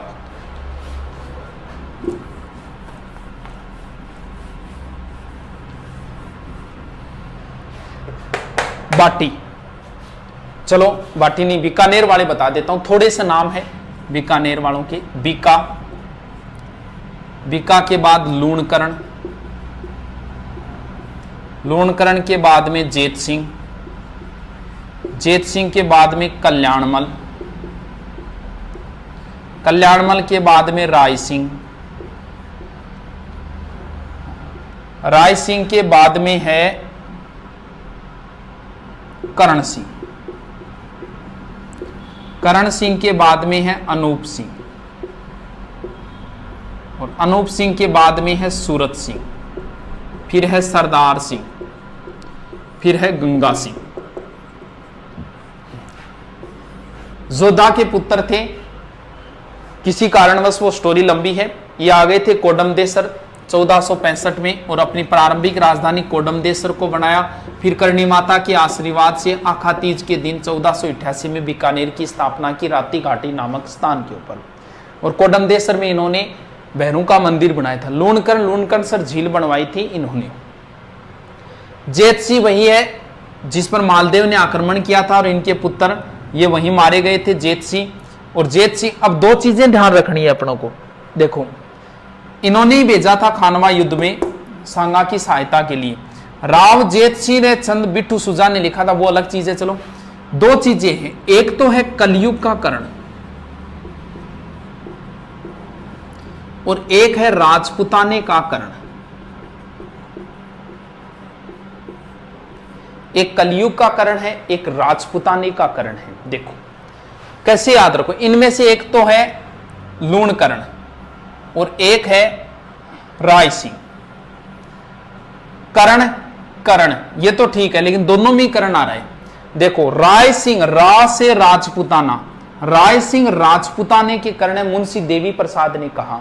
और कलयुग का कर्ण बिट्टू सुजारी पुस्तक जो है ना, उसमें राव जेतसी रे छंद में कलयुग का कर्ण लूणकरण है। वैसे पकड़ लेना बस, राय सिंह राजपुताने का, रा से रा, और ये हो गए कर्ण कर्ण, कलयुग का कर्ण। कल्याणमल नागौर दरबार में गए थे कल्याणमल। राय सिंह, कल्याणमल के दो पुत्र थे, एक पृथ्वीराज राठौड़ थे जिन्होंने वेली किशन रुक्मणी लिखा था डिंगल भाषा में, उनका विवरण स्पेशल पढ़ेंगे, गागरोन दुर्ग में लिखा था इन्होंने। राय सिंह, राय सिंह जी जो थे इन्होंने जूनागढ़ दुर्ग बनवाया।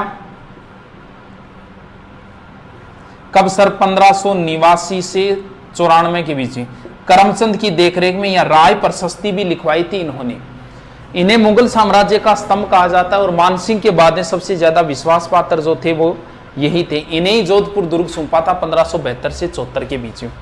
करण सिंह, करण सिंह की अगर बात करें तो इन्हें जांगलदर बादशाह बोलते हैं और इनके समय मतीरे की राड़ हुई थी अमर सिंह राठौड़ के साथ। अनूप सिंह के समय बीकानेर चित्रकला का स्वर्णकाल था। सूरत सिंह ने बटनेर दुर्ग जीतकर उसका नाम हनुमानगढ़ किया था। सरदार सिंह 1857 की क्रांति में राज्य से बाहर अंग्रेजों की सहायता के लिए गए थे। और गंगा सिंह, गंगा सिंह जी की कई बातें हैं। गंग नहर लाए थे, राजस्थान का भागीरथ बोलते हैं। तीनों गोलमेजों में जाने वाले आदमी यही थे। हमारे यहाँ छप्पनिया काल इन्हीं के समय पड़ा था। वर्साई की संधि में एकमात्र व्यक्ति जिनके हस्ताक्षर है महाराजा गंगा सिंह। अब थोड़ा सा और देखेंगे, लेकिन एक बार ये देखते हैं, इसके बाद और देख। चलो अब छोटा सा एक राजवंश है भाटी राजवंश।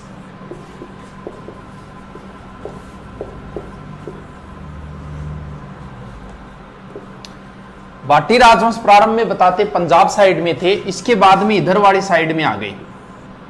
और भाटी राजवंश का जो संस्थापक था वो भट्टी था, बताते हैं लगभग 285 ईस्वी के लमसम। और इनका जो प्रसिद्ध दुर्ग है वो है बटनेर दुर्ग।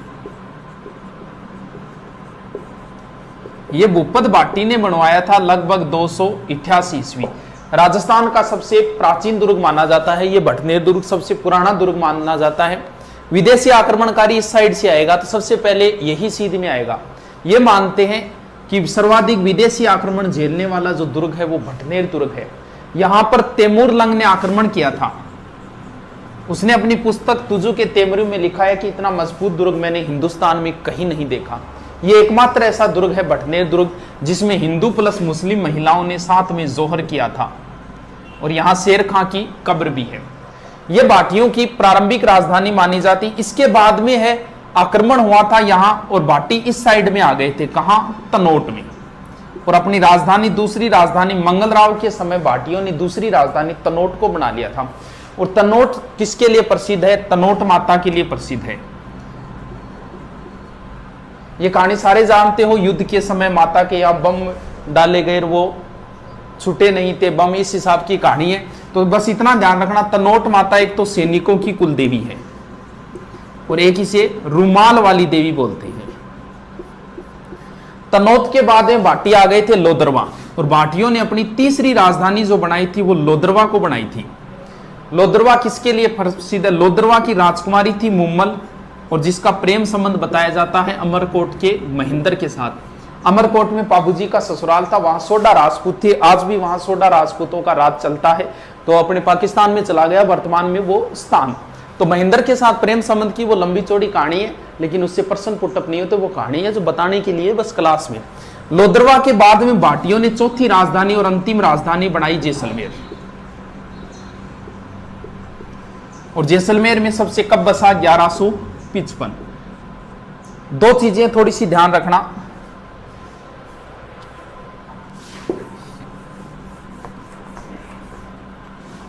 एक तो है त्रिकुट पहाड़ी और एक है त्रिकुट पर्वत। त्रिकुट पहाड़ी के ऊपर तो जैसलमेर दुर्ग है, और त्रिकुट पर्वत के ऊपर केला माता का मंदिर है करोलीन। कैसे केला, कैसे करौली, कैसे कालीसील। केला माता का मंदिर करौली में है, और करौली ये कालीसील, काली सिंध नहीं है, कालीसील है, कालीसील जहां पे लंगूरिया गीत गाया जाता है मीणा जाति द्वारा। लंगूरिया नृत्य गीत एक ही बात है। जैसलमेर दुर्ग की जो बातें हैं वो अधूरी सी है, जैसे यहाँ 99 बुर्ज 100 पूरे नहीं हुए। यहाँ 2.5 साके है, एक साका अधूरा रह गया था। जैसलमेर दुर्ग के 2.5 साके है, 2.5 साके यानी अधूरा रह गया था साका। साका जोहर वगैरह क्या है ये तो लंबी चौड़ी कहानियां हैं, कभी फिर करेंगे। थोड़ा सा 2.5 साका ध्यान रखना। 2.5 साका कहाँ का प्रसिद्ध है? जैसलमेर। पहला साका बताते हैं मूलराज के समय हुआ था, अलाउद्दीन का आक्रमण हुआ था। 2 डेटें आती है 1292 और 98, लेकिन राजस्थान का पहला साका 1301 में हुआ था, इसलिए यह प्रमाणित नहीं माना जाता। दूसरा जो साका हुआ था वो दुद्दा के समय हुआ था, बताते हैं फिरोज शाह का आक्रमण हुआ था। और तीसरा हुआ था 1550 में लूणकरण। लूणकरण रूठी रानी उमादे का पिता। लूणकरण के समय हुआ था। गंधार के अमर अली का आक्रमण हुआ। पुरुष तो मारे गए थे, लेकिन महिलाएं जोहर नहीं कर पाई थी, जो अधूरा रह गया था। ये अधूरा साका है 2.5 साका। बाकी सर्वाधिक साके है जैसलमेर चित्तौड़गढ़ दुर्ग में हुए हैं 3। ये थोड़ी सी बातें थी नॉर्मल सी भाटी राजवंश की। 4-5 शासक है जाट शासक, उनका भी देख लेते हैं। फासली रीडिंग मार रहे हैं ये जाट राजवंश। जाट राजवंश का उदय औरंगजेब के समय हुआ था। राजवंश की जिक्र करें, औरंगजेब के समय औरंगजेब के विरुद्ध गोकुला मथुरा का एक जाट था गोकुला ने अपने कुछ व्यक्तियों को लेकर औरंगजेब के विरुद्ध खड़ा किया था। तो गोकुला जाटों का प्रारंभिक नेता है। ये जाट राजवंश का संस्थापक नहीं है, जाटों का एक तरीके का नेता है। इसने अब्दुल नमी की हत्या कर दी थी, जो हिंदू मंदिरों को तोड़ रहा था, और औरंगजेब ने गोकुला को मरवा दिया। इसके बाद में नेतृत्वकर्ता बन गया राजाराम। जाटों का दूसरा नेता है राजाराम। राजाराम के बारे में आता है कि राजाराम ने अकबर की कब्र को लूटा था। इसके बाद में जाट साम्राज्य के जो माना जाता है वो माना जाता है चूड़ामन से। जाट साम्राज्य का संस्थापक चूड़ामन है, जबकि जाट साम्राज्य का वास्तविक संस्थापक कौन है? बदन सिंह। बदन सिंह को सवाई जयसिंह ने ब्रजराज की उपाधि दी थी। और डींग की जागीर दी थी। डींग के जल महल बदन सिंह ने बनवाए थे, जो प्रसिद्ध जल महल है डींग के जल महल। डींग वैसे जल महल जयपुर के अंदर ही है, लेकिन जो प्रसिद्ध जल महल है वो यहीं की है। ब्रजराज की उपाधि और जाट साम्राज्य का जाटों का प्रारंभिक नेता गोकुला, फिर राजाराम, जबकि जाट साम्राज्य का संस्थापक चूड़ामन है और जाट साम्राज्य का वास्तविक संस्थापक बदन सिंह को माना है। इसके बाद में जाटों का शक्तिशाली जो शासक है सूरजमल को माना जाता है। और सूरजमल जी ने ही एक दुर्ग बनाया था जिसका नाम है लोहागढ़। कद बनाया गुरुजी 1733। यह मजबूत दुर्ग माना जाता है, अजय दुर्ग माना जाता है कि इसे आज तक कोई नहीं जीत पाया। लोहागढ़ दुर्ग, लोहागढ़ दुर्ग में दो चीजें, एक तो जवार बुर्ज है और एक फतेह बुर्ज है। जवार बुर्ज दिल्ली विजय के उपलक्ष्य में, किसने दिल्ली विजय की बाद में करेंगे, और एक फतेह बुर्ज है, यह अंग्रेजों की विजय के उपलक्ष्य में है। इसके बाद में सूरजमल जी का पुत्र था जवाहर सिंह, पिता की हत्या का बदला लेने के लिए दिल्ली गए थे और वहां से दो चीजें उठा के लाए। एक तो अष्ट धातु का दरवाजा, ऐसा उल्लेख आता है कि अष्ट धातु का दरवाजा चित्तौड़ दुर्ग में था जिसे अलाउद्दीन ले गया था। और यह अष्ट धातु मतलब 8 धातुएं, सोना चांदी पीतल वगैरह, वो होती है अष्ट धातु। तो नहीं याद रहे को अष्ट धातु उठाने के लिए जोर चाहिए, जोर जवाहर सिंह में था। यानी अष्ट धातु का दरवाजा कौन उखाड़ के लाए थे? जवाहर सिंह। ये इस यहां से एक काले संगमरमर के पत्थर का बेड लाए थे जो वर्तमान में डींग के जल महलों के अंदर रखा हुआ है। इसके बाद में शासक है रणजीत सिंह। इनके समय भरतपुर दुर्ग के अंदर मल्हार राव होलकर ने शरण ली। मराठा मल्हार राव होलकर, कब? 1803। और अंग्रेज लेख था जिसने गोलीबारी की, बम बरसाई, लेकिन दुर्ग को जीत नहीं पाए। उसके बाद में इसका नाम हो गया था लोहागढ़। यानी अंग्रेजों को मात देने वाले राजस्थान के एक ही व्यक्ति है रणजीत सिंह। तो ये थोड़ी सी बातें नॉर्मल थी। गोकुला नाम याद रखना है, राजाराम है, उसके बाद में चूड़ामन है, जाट साम्राज्य, फिर बदन सिंह वास्तविक संस्थापक है, फिर सूरजमल जी जिन्होंने लोहागढ़ दुर्ग बनवाया था। इसमें 2-3 चीजें हैं। इसके बाद जवाहर सिंह जी जो अष्ट धातु दरवाजा, और रणजीत सिंह जी ने अंग्रेजों को मात दी थी।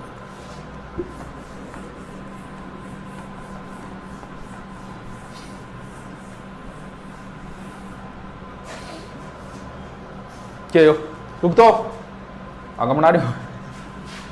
लास्ट बच्चे हैं, चौहान तो डाले हुए हैं, गुहिल और सिसोदिया। लंबी चौड़ी कहानियां हैं, इनको कंप्लीट करना। थोड़े से देख लेते हैं, बहुत लंबा चौड़ा हो जाएगा वरना तो वीडियो।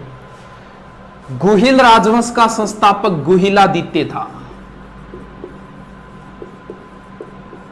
गुहिलादित्य शिलादित्य का पुत्र था। 567 में याद रह जाएगा गुहिल का, गुहिलादित्य। जबकि नाम याद करना है बप्पा रावल। गुहिल राजवंश का वास्तविक संस्थापक बप्पा रावल था, जिसने हरित ऋषि की सेवा की थी। लंबी चौड़ी कहानियां हैं। बप्पा रावल वास्तविक संस्थापक माना जाता है। ऐसा माना जाता है पाकिस्तान का रावलपिंडी शहर भी इन्हीं के नाम के ऊपर है। ये पहले व्यक्ति है जिन्होंने मेवाड़ में सोने के सिक्के चलाए। एकलिंग जी मंदिर बनवाया था। एकलिंग जी मेवाड़ के वास्तविक राजा माने जाते हैं, बाकी इनके नौकर माने जाते हैं कि भी हमारे वास्तविक राजा एकलिंग जी, हम तो इनके नौकर हैं, हम तो इनके राणा हैं।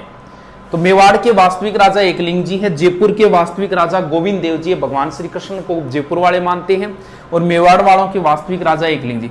इन्होंने अपनी प्रारंभिक राजधानी नागदा को बनाई। राजधानियां बहुत चेंज होगी मेवाड़ में।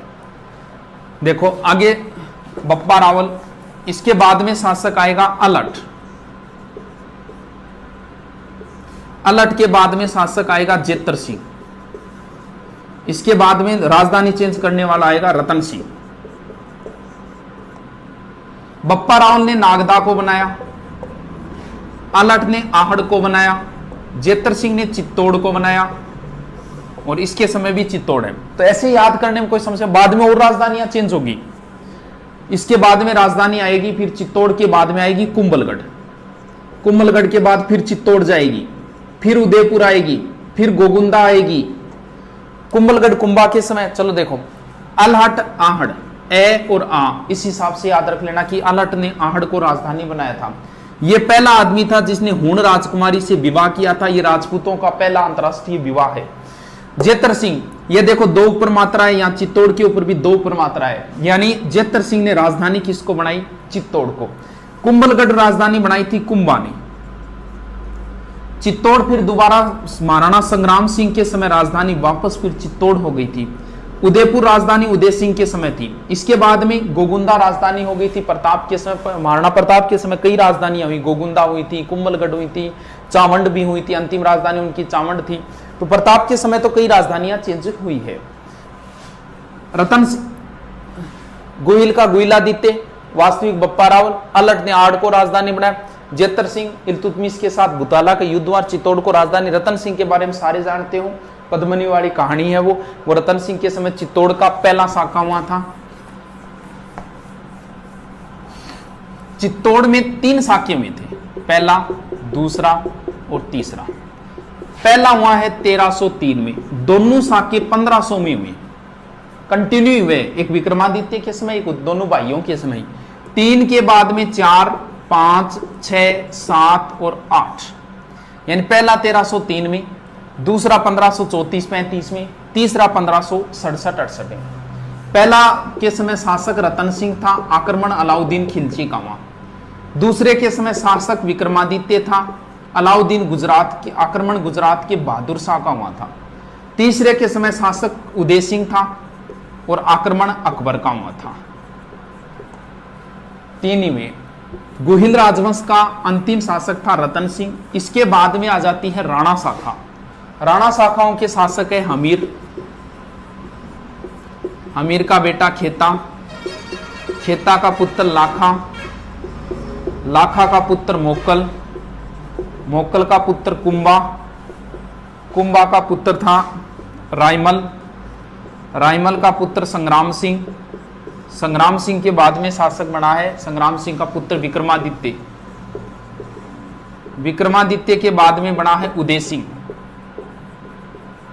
उदय सिंह के बाद में महाराणा प्रताप, और महाराणा प्रताप के बाद में अमर सिंह, इसके बाद में करण सिंह, इसके बाद में जगत सिंह, इसके बाद में राज सिंह।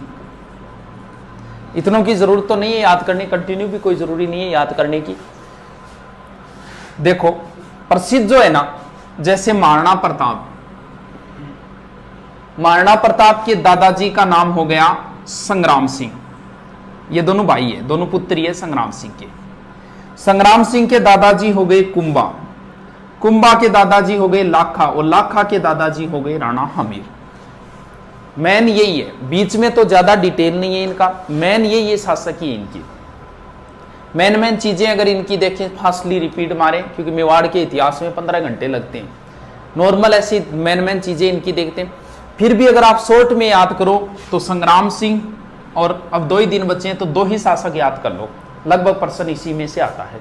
या तो संग्राम सिंह में से आएगा या महाराणा प्रताप का तो निश्चित ही मान लो एग्जाम के लिए। राणा हमीर, ये कौन सा वंश शुरू हो गया? सिसोदिया। राणा हमीर सिसोदिया राजवंश का संस्थापक है। इसके सिर्फ उपनाम है। मेवाड़ का उद्धारक, विषम घाटी पंचानन, प्रबल हिंदू राजा। मेवाड़ का उद्धारक कहा गया है अमीर को। मेवाड़ का उद्धारक भामाशाह को भी बोलते हैं, पीछे राजस्थान पुलिस में आया था।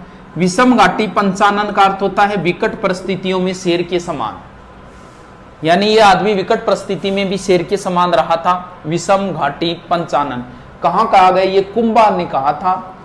कुंभा ने लिखी है, टीका लिखी है जयदेव के गीत गोविंद पर रसिक प्रिया, सॉरी विषम घाटी पंचानन कीर्ति स्तंभ में, जबकि कुंभा ने कहा है वीर राजा। कुंभा ने अमीर को वीर राजा कहा है, विषम घाटी पंचानन कीर्ति स्तंभ में, और प्रबल हिंदू राजा कहा है टोड ने। खेता की कोई बात नहीं है। आगे लाखा है। लाखा का पूरा नाम है लक्ष्य सिंह। मेवाड़ में शॉर्ट में नाम लिया जाता है, जैसे कुंभकर्ण नाम है, संग्राम सिंह को सांगा बोलते हैं, प्रताप सिंह को प्रताप बोलते हैं। वैसे ही लक्ष्य सिंह है, लक्ष्य सिंह का मतलब लकी सिंह। सारे किस्मत वाले जो बातें हैं वो सारी लाखा के समय हुई थी। जैसे जावर में चांदी की खान, किस्मत की बात है। पिछोला झील बनवा गया कोई ऑटोमेटिक अपने आप ही, लाखा जी का पैसा ही नहीं लगा, एक बंजारा बनवा गया, किस्मत वाली बात है। फिर इनका विवाह हुआ था हंसाबाई से, रावचूड़ा की पुत्री थी हंसाबाई, ये भी किस्मत वाली बात है क्योंकि विवाह होना किसके साथ था, कुंवर चूड़ा के साथ। बाद में इन्होंने प्रतिज्ञा ले ली और ये मेवाड़ के भीष्म पितामह कहलाए थे। इसके बाद में मोकल की बातें नहीं है, मोकल की हत्या कर दी थी चाचा और मेरा ने। फिर कुंभा की बहुत सारी बातें हैं। कुंभा का भी एग्जाम में, लगभग एग्जाम में प्रश्न आएगा और आपके भी आता है। कुंभा संग्राम सिंह और प्रताप सिंह।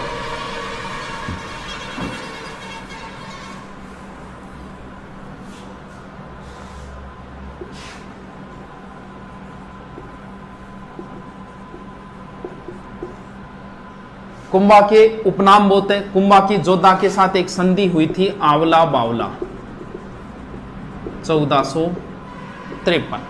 कुंभा के समय गुजरात का शासक था कुतुबुद्दीन शाह और मालवा का था महमूद खिलजी प्रथम। कुंभा के उपनाम बहुत है। अभिनव भट्टाचार्य, राणो रासो, हालगुरु, हिंदू सुल्तान, हालगुरु, दानगुरु, चापगुरु, छापगुरु, राजगुरु, ये उपनाम है। अभिनव भट्टाचार्य, राणो रासो, हिंदू सुल्तान, हालगुरु, दानगुरु, चापगुरु, छापगुरु। तो ऐसे भी प्रश्न आ गया, निम्न में से कुंभा की उपाधि नहीं है तो नहीं है। ऑप्शन जब भी आएगा ध्यान रखना वो किसी प्रसिद्ध अन्य राजा का ही है, क्योंकि कुंभे की 200-250 उपाधियां हैं। बाकी ऐसे भी पूछ लिया, तात्कालिक मुस्लिम शासकों द्वारा कुंभा को दी गई उपाधि। इन तीनों को वैसे भी याद रखना पड़ेगा। देखो इधर मुस्लिम नाम आ रहा है, इधर हिंदू नाम आ रहा है, यानी मुस्लिम शासकों ने हिंदू सुल्तान कहा कि हिंदुओं में ये एक ही है। रासो बोलते हैं साहित्य को, कुंभा साहित्यकारों का आश्रयदाता था, इसलिए राणो रासो। अभिनव भट्टाचार्य यानी कुंभा संगीत का ज्ञाता था। कौन सा संगीत का? वीणा बजाता था कुंभा। बताते कुंभा स्वयं वीणा वादक था। इसके बाद में कुंभा का इनके साथ भी युद्ध हुए थे। कुंभा का महमूद खिलजी के साथ युद्ध हुआ था, सारंगपुर युद्ध या मालवा युद्ध 1437। ये युद्ध महत्वपूर्ण है। युद्ध की विजय के उपलक्ष्य में जो चीज बनवाई थी वो महत्वपूर्ण है, वो है विजय स्तंभ। विजय स्तंभ, विजय स्तंभ 9 मंजिली है। 1 2 3 4 5 9 तो मंजिली है। 120 से 122 फीट ऊंची है। लगभग 157 इसके अंदर लगभग सीढ़ियां है। विजय स्तंभ में लगभग 90 लाख खर्चा आया था 9वीं मंजिल पर, और तीसरी मंजिल पर 9 बार, 9 आंकड़े आते हैं इसमें ज्यादा। विजय स्तंभ की 9वीं मंजिल पर बताते हैं 9 बार अल्लाह लिखा है अरबी भाषा के अंदर। इसकी 8वीं मंजिल पर कोई मूर्ति नहीं है, और इसकी 9वीं मंजिल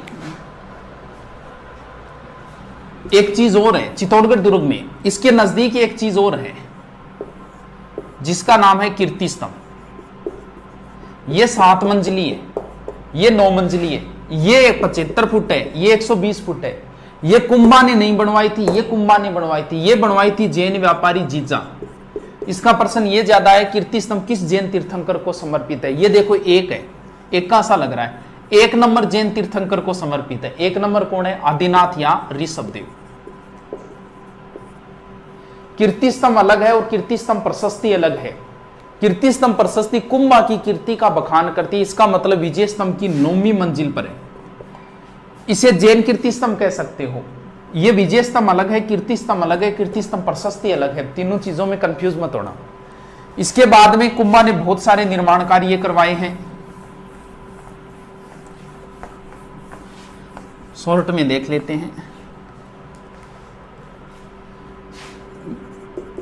राजस्थान में स्थापत्य का स्वर्णकाल कुंभा के समय माना जाता है। कुंभा ने मेवाड़ में सर्वाधिक दुर्ग बनाए, मारवाड़ में सर्वाधिक मालदेव ने बनवाए थे।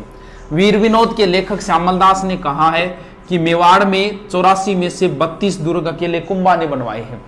जबकि ऐसा प्रश्न जरूर पूछा जा चुका है, लेकिन आपको सिर्फ 5 ही नाम याद रखने हैं। कुंभलगढ़, अचलगढ़, बहुत पिछली बार राजस्थान पुलिस में आया था इसका प्रश्न।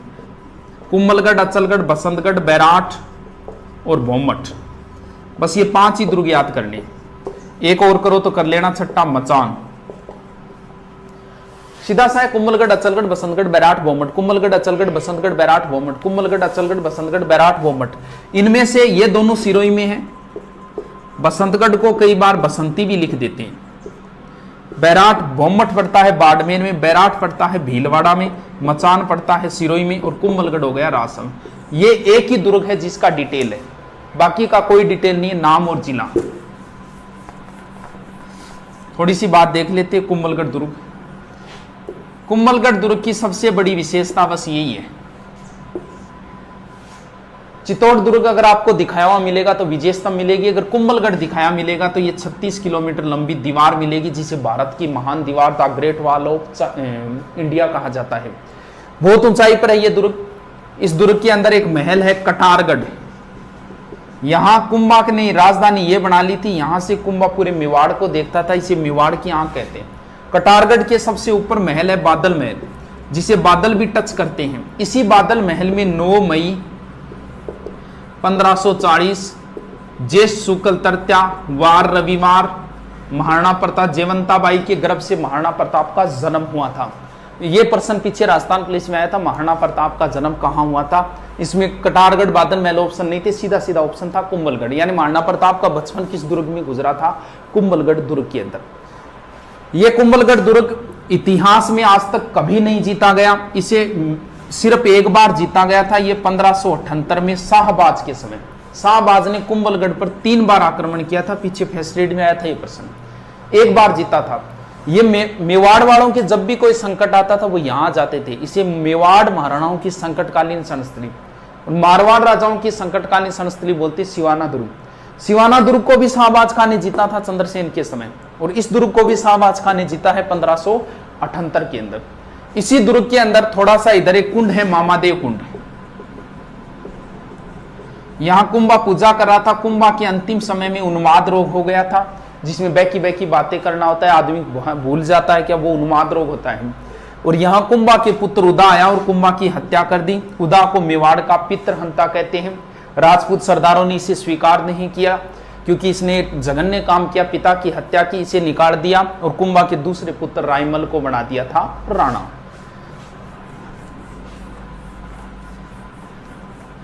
अब कुंभा के 1-2 मंदिर भी है, श्रृंगार चौरी, मीरा मंदिर, रणकपुर के जैन मंदिर और कुशाल माता मंदिर। श्रृंगार चौरी कुंभा की पुत्री थी रमाबाई, जिसे वागीश्वरी बोलते हैं। ये भी विद्वान विदुषी महिला थी। श्रृंगार चौरी इन्हीं के विवाह की चौरी है चित्तौड़गढ़। कुंभा की लगभग चीजें चित्तौड़गढ़ दुर्ग में ही है। मीरा मंदिर ये भी चित्तौड़ में है, इसमें कंफ्यूज मत होना। कुंभा का शासनकाल है 1433 से 68, जबकि मीरा का जन्म हुआ था 1498 में, यानी कुंभा की मृत्यु के 30 साल बाद। फिर भी मीरा मंदिर है। इसी कंफ्यूजन की वजह से टोड ने लिख दिया था कि मीरा जो है वो कुंभा की पत्नी थी, जबकि ऐसा नहीं है। मीरा मंदिर जो है वो पहले कृष्ण भगवान का मंदिर था, कुंभा स्वामी मंदिर था। मीरा इसमें बैठ के पूजा करती थी, इसलिए मीरा मंदिर नाम से प्रसिद्ध हो गया था। तो बनवाया इसे किसने था? कुंभा ने ही बनवाया था। रणकपुर के जैन मंदिर पड़ते हैं पाली में, बहुत प्रसिद्ध मंदिर है, मथाही नदी के किनारे है। इसमें 1444 खंबे हैं, स्तंभों का वन बोलते हैं, घंटियों का मंदिर भी बोलते हैं। ये मालवा दोबारा जब विजय की थी ना कुंभा ने, तब बनवाई थी, द्वितीय मालवा विजय के उपलक्ष्य में कुशाल माता का मंदिर। इसके बाद कुंभा का साहित्य है, संगीत राज, संगीत मीमांसा, संगीत सुधा, कामराज, रतिसार। ये 5-7 ग्रंथ है जो आप देख लेना, रख लेना। कुंभा के बाद रायमल की बात नहीं है, फिर संग्राम सिंह की है। संग्राम सिंह का वीडियो मैंने डाल रखा है और संग्राम सिंह का दोबारा फिर से एक पूरे विवरण के साथ वीडियो बनाएंगे। संग्राम सिंह के बाद में है विक्रमादित्य, संग्राम सिंह का पुत्र। विक्रमादित्य के समय की एक ही बात है, बता देते हैं शॉर्ट में। अब चित्तौड़ का राणा बन गया संग्राम सिंह के बाद विक्रमादित्य, और सांगा की विधवा पत्नी कर्मावती राजकार्य संभाल रही है। गुजरात का था बहादुर शाह।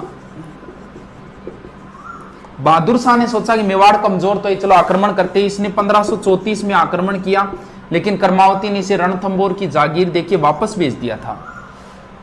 और बहादुर शाह की हुमायूं के साथ बिगड़ गई। हुमायूं इस पर आक्रमण करने के लिए चला था। तब इसने सोचा कि हुमायूं आक्रमण करने आ रहा है, क्यों ना चित्तौड़ को जीत ले। इसने रूमी खां के नेतृत्व में दोबारा चित्तौड़ की घेराबंदी कर दी। तो बताते हैं कर्मावती ने हुमायूं को सहायता के लिए अपील की थी। हुमायूं वहां से चल भी पड़ा था, क्योंकि दोनों काम ही करने, बहादुर शाह पे आक्रमण तो करना ही है। वो सहारनपुर ने पहुंचा। इधर से बहादुर शाह ने इसके पास खत भेज दिया था, बोल देख मैं जिहाद करने के लिए जा रहा हूं, तू बीच में मत आ, अपनी लड़ाई बाद में, हम बाद में लड़ेंगे। यानी इस युद्ध को चुपके से जिहाद घोषित करके हुमायूं को सहारनपुर के लमसम रोक दिया था। फरिश्ता के अनुसार ये ग्वालियर में रुका था, जो भी है। अब यहां नेतृत्व संभाला बाघ सिंह ने।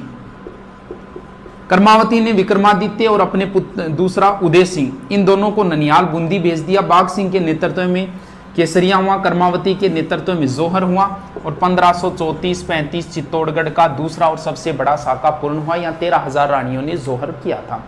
इसके बाद में विक्रमादित्य की सब जानते हो, बनवीर ने हत्या की, उदय सिंह को मारना चाहा। पन्नाधाई ने अपने पुत्र चंदन का बलिदान देके उदय सिंह को सुरक्षित पहले देवलिया के ठाकुर के पास, फिर डूंगरपुर और फिर लास्ट में कुंभलगढ़ ले गए थे, आशा शाह की देखरेख में रखा। इसके बाद में शासक बन गया उदय सिंह।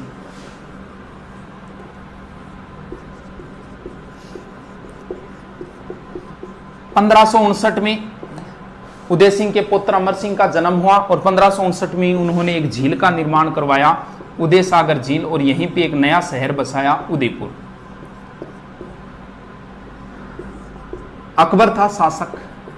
अकबर ने नागौर पे आक्रमण किया था जैमल पर, राजा जैमल राठौड़ पर। जैमल इसकी शरण में आ गए थे, उदय सिंह की शरण में। अकबर ने गुजरात पर आक्रमण किया। गुजरात का था बहादुर शाह, ये बहादुर शाह भी आ गया था, बहादुर शाह ने बाज बहादुर, ये बाज बहादुर भी उदय सिंह की शरण में आ गया था। अकबर ने दोनों मांगे, उदय सिंह ने मना कर दिया। तब अकबर ने चित्तौड़ दुर्ग को घेरा था 1567-68। यहां जैमल और फत्ता ने नेतृत्व किया।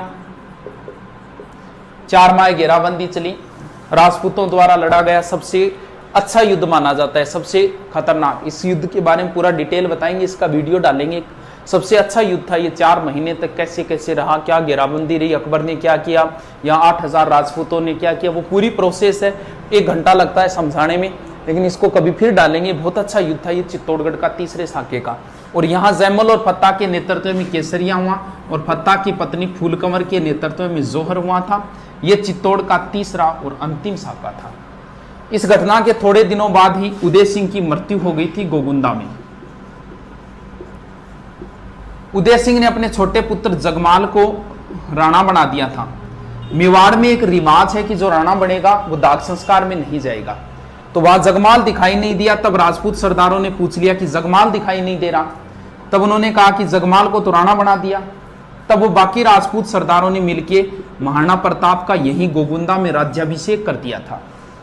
और उनके पास चित्तौड़ दुर्ग तो मुगलों के पास है, कुंभलगढ़ दुर्ग था। कुंभलगढ़ दुर्ग में सरदार गए, जगमाल को हटाया और महाराणा प्रताप का दोबारा कुंभलगढ़ दुर्ग में राज्याभिषेक हुआ था। और इसे महलों की क्रांति कहा जाता है। इस दोबारा राज्याभिषेक के अंदर मारवाड़ से राव चंद्रसेन भी आए थे। प्रताप एक बहुत इंपॉर्टेंट शासक है। इसके बारे में अगर शॉर्ट में बताया तो भी 1.5 घंटे लगेंगे। तो नॉर्मल आप बातें देख लेना। हल्दी घाटी युद्ध है, थोड़ी सी ऐसी 4 अभियान है। सबसे पहले जलाल खां, क्योंकि इसे बहुत विस्तार से बताना है, कभी पूरे डिटेल से करेंगे। 2-3 घंटे का चैप्टर है। इतिहास का एक महत्वपूर्ण योद्धा है। ऐसे बता रहे हैं तो ऐसे लग रहा है कि भी एक बेइज्जती सी कर रहे हैं इतिहास की। ये सबसे अच्छा करेक्टर है इतिहास का।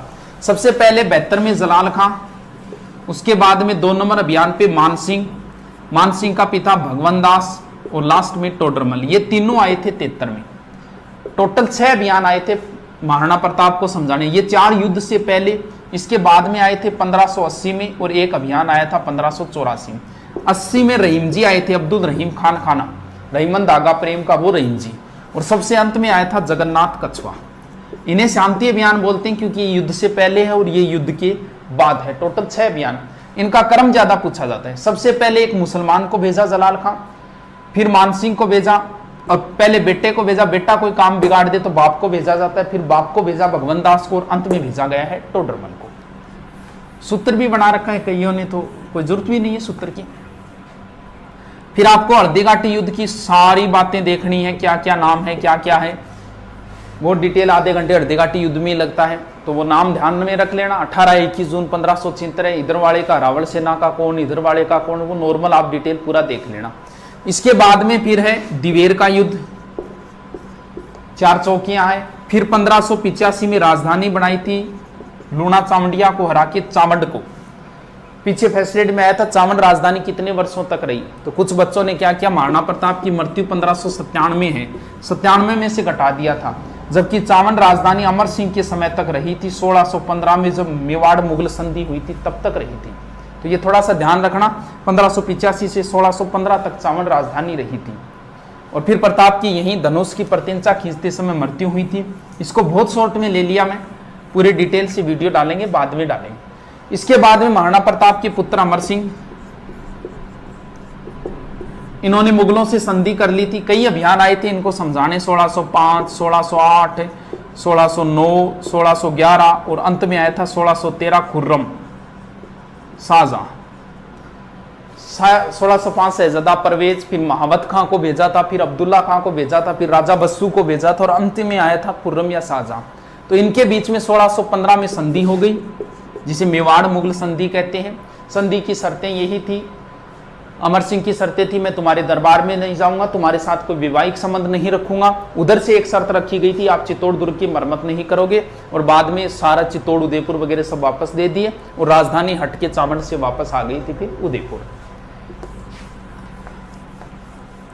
फिर मेवाड़ का अंतिम शक्तिशाली शासक जो है वो राज सिंह है, जिन्हें विजय कटकातु की उपाधि औरंगजेब से इनकी बनी नहीं थी। इन्होंने नाथद्वारा में नाथ जी का मंदिर और द्वारिकाधीश मंदिर और एक राजसमंद झील बनवाई थी। राजसमंद झील का दूसरा नाम राजसमुद्र है, जो झीलों के अंदर मैंने डाल रखा है। तो मेवाड़ का मैन ऐसी शॉर्ट में बता दिया आपको, थोड़ा सा दोबारा रीडिंग मार लेना इनका। ये थे राजवंश। इसके बाद में एकीकरण का थोड़ा डाल रखा है मैंने, क्रांति डाल रखी है, जनसंख्या डाल रखी है। किसान आंदोलन शॉर्ट में बता देता हूं, बहुत इंपॉर्टेंट है। किसान आंदोलन का प्रश्न आता ही आता है। क्यों कौन है गुरु गुरु ओ गुरु बस आयो 5 मिनट में, ठीक है आयो गुरु, हाँ आयो गुरु आयो, 5 मिनट बैठो। हाँ लास्ट किसान आंदोलन शॉर्ट में बता देता हूं। बिजोलिया सबसे इंपॉर्टेंट, बेगू, उसके बाद बूंदी, ये 3 इंपॉर्टेंट है। इन तीनों में ही गड़बड़ होगी। बिजोलिया भारत में सबसे पहले आंदोलन यहीं से चले थे। बिजोलिया वर्तमान में पड़ता है भीलवाड़ा के अंदर। या ये किस रियासत में था? ये मेवाड़ रियासत में था। उस समय मेवाड़ का महाराणा फतेह सिंह था, चेतावनी राज चुंगठिया वाले। बिजोलिया में दाकड़ जाति के किसान थे। भारत का सबसे लंबा अहिंसात्मक चलने वाला आंदोलन है, जो 1897 में शुरू हुआ, 1941 में जाके खत्म हुआ। पूछ लिया कितने वर्षों तक चला था? 44 साल तक चला था। यानी इसे भारत का मैराथन किसान आंदोलन कहा जाता है। भारत का मैराथन युद्ध है दिवेर का युद्ध, और मैराथन किसान आंदोलन है बिजोलिया किसान आंदोलन। इतने लंबे को हम 3 पार्टों में बांट लेते हैं आसानी से होने से। पहला चरण, दूसरा चरण और तीसरा चरण। पहला चरण 1897 से 1915, दूसरा 1915 से 23 और तीसरा 1923 से 41। सर चरण कैसे बांटे? नेतृत्वकर्ता के आधार पर। प्रत्येक का नेतृत्वकर्ता बदलेगा, क्योंकि 44 साल तक एक आदमी नेतृत्व नहीं कर सकता। हुआ क्या, गंगाराम धाकड़ के पिता की मृत्यु हुई और मृत्यु भोज पर सारे किसान इकट्ठा हुए थे। वहीं पे निर्णय लिया कि यार 84 प्रकार की लाग बागें कैसे भरे। उसमें बिजोलिया का सामंत जो था वो था किशन सिंह या कृष्ण सिंह। तब वहां पे एक व्यक्ति था साधु सीताराम। साधु सीताराम ने सबको राय दी, बोले यार हो सकता है किशन सिंह गड़बड़ कर रहा हो, अपने एक कोई व्यक्ति जाके फतेह सिंह को समझाओ। बोले किसको भेजें? वो नानजी ठाकरी पटेल को भेज दो। ये गए, फतेह सिंह मिला नहीं। वो एप्लीकेशन इनके ऑफिस में छोड़ के वापस आ गए थे। फतेह सिंह ने हामिद हुसैन को नियुक्त किया था, लेकिन कोई समाधान नहीं हुआ। इस बात की खबर मिली किशन सिंह को। किशन सिंह ने 1903 में इन पर एक कर ठोक दिया, चौरी कर, यानी टैक्स कम कराने के लिए गया था, एक नया और आ गया। किसानों ने विरोध में 2 साल तक लड़कियों के विवाह नहीं किए। सारे किसान एकत्रित होके गए, बोल जी हम तो छोड़ के जा रहे हैं बिजोलिया। तब ये डर गया था और इसने चौरी कर समाप्त किया और लगान 50% के स्थान पे 40 कर दी। इसके बाद में सामंत बना पृथ्वी सिंह। पृथ्वी सिंह ने जैसे ही नया सामंत बनता है तब एक नया टैक्स लगता है तलवार बंधाई। यह लगा था 1906 में। इसका विरोध हुआ। साधु सीताराम दास है, ब्रह्मदेव है, फतेहकरण चारण आदि के नेता। ये पहला चरण है। तो पहले चरण में याद रखना है, भारत राजस्थान में किसान आंदोलन के जनक साधु सीताराम दास माने जाते हैं, भारत में विजय सिंह पथिक माने जाते हैं। दूसरे चरण का नेतृत्व विजय सिंह पथिक करेंगे। पहले में नेतृत्व याद रखना है, नानजी ठाकरे पटेल को भेजा था 1903 चौरी कर और 1906 तलवार बंधाई कर। दूसरे चरण का जो नेतृत्व है पूरा, वो पूरा का पूरा नेतृत्व विजय सिंह पथिक संभालेंगे। विजय सिंह पथिक बुलंदशहर यूपी के थे। इनका वास्तविक नाम भूप सिंह गुज्जर था। इन्हें टोडगेट जेल में बंदी बनाए, यहां से भागे चित्तौड़ के ओछरी साइड में चले गए थे और वहां महात्मा के रूप में प्रसिद्ध हो गए। और इस आंदोलन का नेतृत्व विजय सिंह पथिक ने संभाल लिया। और विजय सिंह पथिक ने इस आंदोलन को भारत में प्रसिद्ध कर दिया। क्यों? क्योंकि इन्होंने अखबारों में निकलवाई इसकी खबरें। प्रताप, अभ्युदय, मराठा, इन अखबारों में खबरें छपवाई। और कांग्रेस का अधिवेशन हुआ नागपुर में 1920 में। वहां बिजोलिया से कुछ किसानों को लेकर राजाओं के विरुद्ध में प्रदर्शनी लगवाई थी इन्होंने। तो गांधी जी ने अपने निजी सचिव महादेव देसाई को भेजा था कि यार पता लगा क्या बात क्या है। बाद में यहां 1922 में एक समझौता हुआ था हॉलैंड की मध्यस्थता से। बोल जी हम आपकी 35 लाख बागें कम कर देंगे। लेकिन यह समझौता इसलिए हुआ था कि 22 में असहयोग आंदोलन चल रहा था, उसके डर की वजह से। बाद में असहयोग आंदोलन गांधी जी ने बंद किया, यह समझौता भी फेल हो गया। तीसरे चरण में जो नेतृत्व किया वो सिर्फ नेतृत्व करता, याद रखना है, अपने सीकर से रामनारायण चौधरी, जमनालाल बजाज, हरिबा उपाध्याय, माणिक्य लाल वर्मा। और 1941 में टी विजय राघवाचार्य की मध्यस्थता से समझौता हुआ और आंदोलन समाप्त। और बिजोलिया में एक ध्यान थोड़ा सा ये रख लेना, बिजोलिया के अंदर तुलसी भील नाम का एक व्यक्ति था जो किसका कार्य करता था? संदेशवाहक का कार्य करता था। यानी 15-20 किलोमीटर रोज चलता था और लोगों को सूचना देता था इसके बारे में। तो बिजोलिया लंबा आंदोलन है, लेकिन बातें जो मेन थी वो सारी बता दी मैंने। 44 साल, धाकड़ जाति, भारत का सबसे पहला किसान आंदोलन, अहिंसात्मक आंदोलन, साधु सीताराम दास, नानजी ठाकरे पटेल, इसके बाद में महाराणा, फिर किशन सिंह 1903, फिर 1906 पृथ्वी सिंह, उसके बाद में फिर दूसरा चरण विजय सिंह पथिक, फिर कई अखबारों में निकलवाए, नागपुर में निकलवाए, 1916 किसान पंच बोर्ड, 17 में उपरमाल पंच बोर्ड, इसके बाद में फिर वो हॉलैंड की मध्य समझौता, फिर तीसरे चरण में 2-3 नेतृत्व करता, फिर टी विजय राघवाचार्य की मध्यस्थता से समझौता। बेगू के किसान मेनाल नामक स्थान पर एकत्रित हुए और बिजोलिया में विजय सिंह पथिक के पास आए। बोल जी हमारा नेतृत्व करो। विजय सिंह पथिक ने भेजा कि आपका नेतृत्व रामनारायण चौधरी जी करेंगे। यानी विजय सिंह पथिक के कहने पर बेगू का नेतृत्व रामनारायण चौधरी, बूंदी वाले रामनारायण चौधरी के पास आए कि हमारा नेतृत्व करो। तो रामनारायण चौधरी ने कहा कि आपका नेतृत्व करेंगे नैनूराम। तो यहां का नेतृत्व रामनारायण के कहने पर नैनूराम जी ने किया, नैनूराम शर्मा के अंदर। अब देखो कंफ्यूजन कहां होगी, वो आपसे पूछेगा कि नानक जी किस किसान आंदोलन से संबंधित है, अर्जी गीत कहां लिखा गया, पंचीड़ा गीत कहां लिखा गया, रूपा जी कृपा जी किससे संबंधित है, बोलशेविक समझौता किससे संबंधित है। बस ऐसे पूछता है, वहां गड़बड़ हो जाती है। वो पूछेगा नानक जी भील किस किसान आंदोलन से, बठगोड़े, क्या नानक जी बिजोलिया मोग, बेगू मोग, बूंदी मोग, वहां गड़बड़े। आप ऐसा करो, इस नए को पकड़ो, नए से नैनूराम, नए से नित्यानंद और नए से ही नानक जी। यानी बूंदी किसान आंदोलन का नेतृत्व नैनूराम शर्मा, स्थानीय आंदोलन का नेतृत्व नित्यानंद, नानक जी भील। यहां एक सम्मेलन हुआ 1903 में डाबी में, और गोलीबारी के अंदर नानक जी भील मारे गए। यहां के कार्यकर्ता नानक जी भील को ले गए थे, पुलिस के हाथ नहीं लगने दिया था इनके शव को। 9 दिन बाद देवगढ़ में इनका दाग संस्कार हुआ था। नारेड़ आए थे, इनका दाग संस्कार नारेड़ से हुआ था। बूंदी में इनका बहुत ज्यादा चर्चा, उनके गीतों में बहुत नाम लिया था। नानक जी भील और देवीलाल गुज्जर 2 व्यक्ति थे यहाँ। अब अर्जी गीत कहां लिखी गई? ये दोनों वैसे माणिक्य लाल वर्मा ने लिखा था, अर्जी कहीं और लिखा है, पंचड़ी कहीं और। कैसे याद करेंगे? अर्जी का मतलब होता है एप्लीकेशन, रिक्वेस्ट। नानक जी चले गए भगवान के पास स्वर्ग में, तो माणिक्यलाल वर्मा ने नानक जी से अर्जी की, एप्लीकेशन की है कि थे तो भगवान कन चला गया लेकिन माने तो अनाथ कर गया, थे भगवान ने को मारो उद्धार करे, हमारे साथ शोषण हो रहे। यानी अर्जी गीत उन्होंने नानक जी भील के लिए, नानक जी भील झंडा गीत गाते हुए शहीद हुए थे। झंडा गीत विजय सिंह पथिक का लिखा हुआ था, तो ये थोड़ा ध्यान रखो। और पंचछेड़ा गीत विजय माणिक्यलाल वर्मा ने बिजोलिया किसान आंदोलन में लिखा था। तो एक चीज ध्यान, बिजोलिया में ऐसा प्रश्न नहीं बनेगा बिजोलिया किसान आंदोलन का नेतृत्व किसने किया, क्यों इसकी ज्यादा नेतृत्व करता है। या तो ऐसे बनेगा प्रारंभिक नेतृत्व किसने किया, साधु सीताराम दास, बाकी या फिर नेतृत्व किसने नहीं किया, ऐसा प्रश्न जरूर हो सकता है। या तो आप ऐसे करो, दो ही नाम पकड़ लो, बे बो और बेरो को नहीं, बेरू, ये दो ही नाम ध्यान रखो। बेगू का, बेगू में बोल सेविक, बेबो, बेगू में बोल सेविक, बोल सेविक मतलब यहां का सामंत था अनूप सिंह। विजय सिंह पथिक की मध्यस्थता से किसान और अनूप सिंह के मध्य समझौता हुआ। इसने कहा कि आपकी लागबागे मान ली जाएगी, मैं महाराणा को कह दूंगा।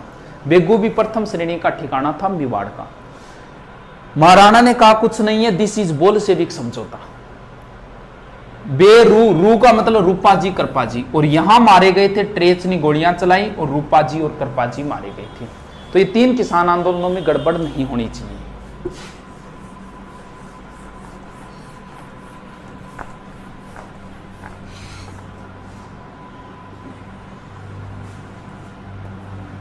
अब बचा है अलवर, सीकर, मारवाड़ और बीकानेर। अलवर ने मेयो ने विद्रोह किया था, मेयो आंदोलन का नेतृत्व यासीन खान ने किया था, और यहां का आंदोलन धीरे धीरे सांप्रदायिक हो गया था, हिंदू मुसलमान हो गया था।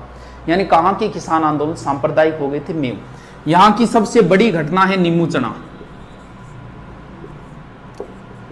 कद हुई गुरुजी, 14 मई 1925। छज्जू सिंह, राजस्थान का जनरल डायर बोलते, छज्जू सिंह ने गोलियां चलाई, किसान मारे गए। इसका कंपैरिजन होता है जलियावाला से, नीमूचना का। कैसे गुरु, इसको नीमूचना हत्याकांड तो नाम दिया था रामनारायण चौधरी ने। इस हत्याकांड को दूसरा जलियावाला, यानी जलियावाला से भी भयंकर बताया था रियासती अखबार जो दिल्ली से निकलता था, और गांधी जी ने इसे डबल डायरिज्म कहा था।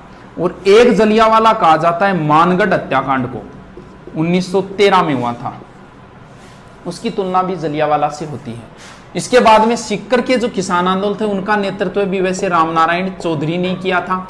यहां 1931 में क्षेत्रीय जाट सभा की स्थापना हुई, और 1934 में जाट प्रजापति महायज्ञ का आयोजन हुआ था।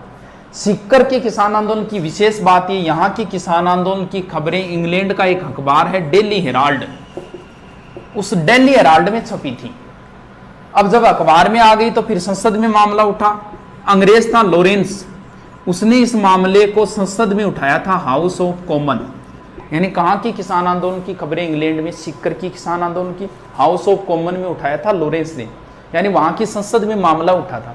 यहां की प्रसिद्ध घटना है कटराथल, सीकर। बस यहां का प्रसिद्ध प्रश्न है किशोरी देवी, बार बार यही आता है, हरलाल की पत्नी थी। प्रश्न यही आता है कटराथल में 10,000 महिलाओं का नेतृत्व किसने किया, किशोरी देवी ने, और यहां वक्ता का कार्य किया था उत्तमान। वैसे अगर आपसे पूछ लेना कहां किसान आंदोलन में महिलाओं ने भाग लिया था, तो वो बूंदी में है। बूंदी में महिलाओं से भी बेगार ली जाती थी, वहां किसान आंदोलनों में महिला ने भाग लिया था। सीकर में एक जगह है कुद्दन, यहां भी लॉर्ड वेव ने गोलियां चलाई। जयसिंहपुरा में भी हत्याकांड हुआ था। ये 2-3 एक नाम है, थोड़ा ध्यान रखना। बीकानेर में पानी के लिए आंदोलन हुआ था, आबियाना कर के लिए। बीकानेर के महाराजा गंगा सिंह गोलमेज सम्मेलन में गए थे। पीछे से एक अखबार निकलता है बीकानेर दिग्दर्शन, उसमें खबरें छपवा दी थी चंदनमल भेड़ ने गंगा सिंह के विरुद्ध। तो इसे कहा जाता है बीकानेर षड्यंत्र केस। और यहां जो मैन है वो है दूधवा खारा आंदोलन। दूधवा खारा पड़ता है चूरू के अंदर। इसका नेतृत्व हनुमान सिंह वगैरह ने किया। हनुमान सिंह एक पुलिस अधिकारी थे, एग्जाम में आया था कहां की किसान आंदोलन का नेतृत्व एक पुलिस अधिकारी ने किया था, दूधवा खारा। मारवाड़ में वैसे मादा पशुओं के निष्कासन के विरोध में आंदोलन हुआ। यहां एक नाम याद रखना, चांदमल सुराणा। सुराणा होता है बनिया, यानी बनिया का मतलब फिर नापतोल, 1921। यहां तोल आंदोलन हुए थे 1921। 100 शेर से संबंधित था वो तोलांदोल। लास्ट घटना है डाबड़ा हत्याकांड। कब हुई थी? 13 मार्च 1947। डाबड़ा पड़ता है डीडवाना नागौर। यहाँ कुछ लोग मारे गए थे, जिसके अंदर है रामूराम, चुन्नीराम, धन्नाराम, नंदराम आदि 2-3 एक नाम है। वो पीछे एग्जाम में आया था पुलिस वाले में कि रामूराम, चुन्नीराम, धन्नाराम, रुगाराम आदि किस किसान आंदोलन में मारे गए। तो ये थे डाबड़ा हत्याकांड। तो लगभग हिस्ट्री का रिपीट मार दिया है। इसे 1-2 बार आप और देख लें, फायदा ही होगा। लगभग प्रश्न आपको इनमें से कहीं ना कहीं से मिल ही जाएंगे। ठीक है, धन्यवाद।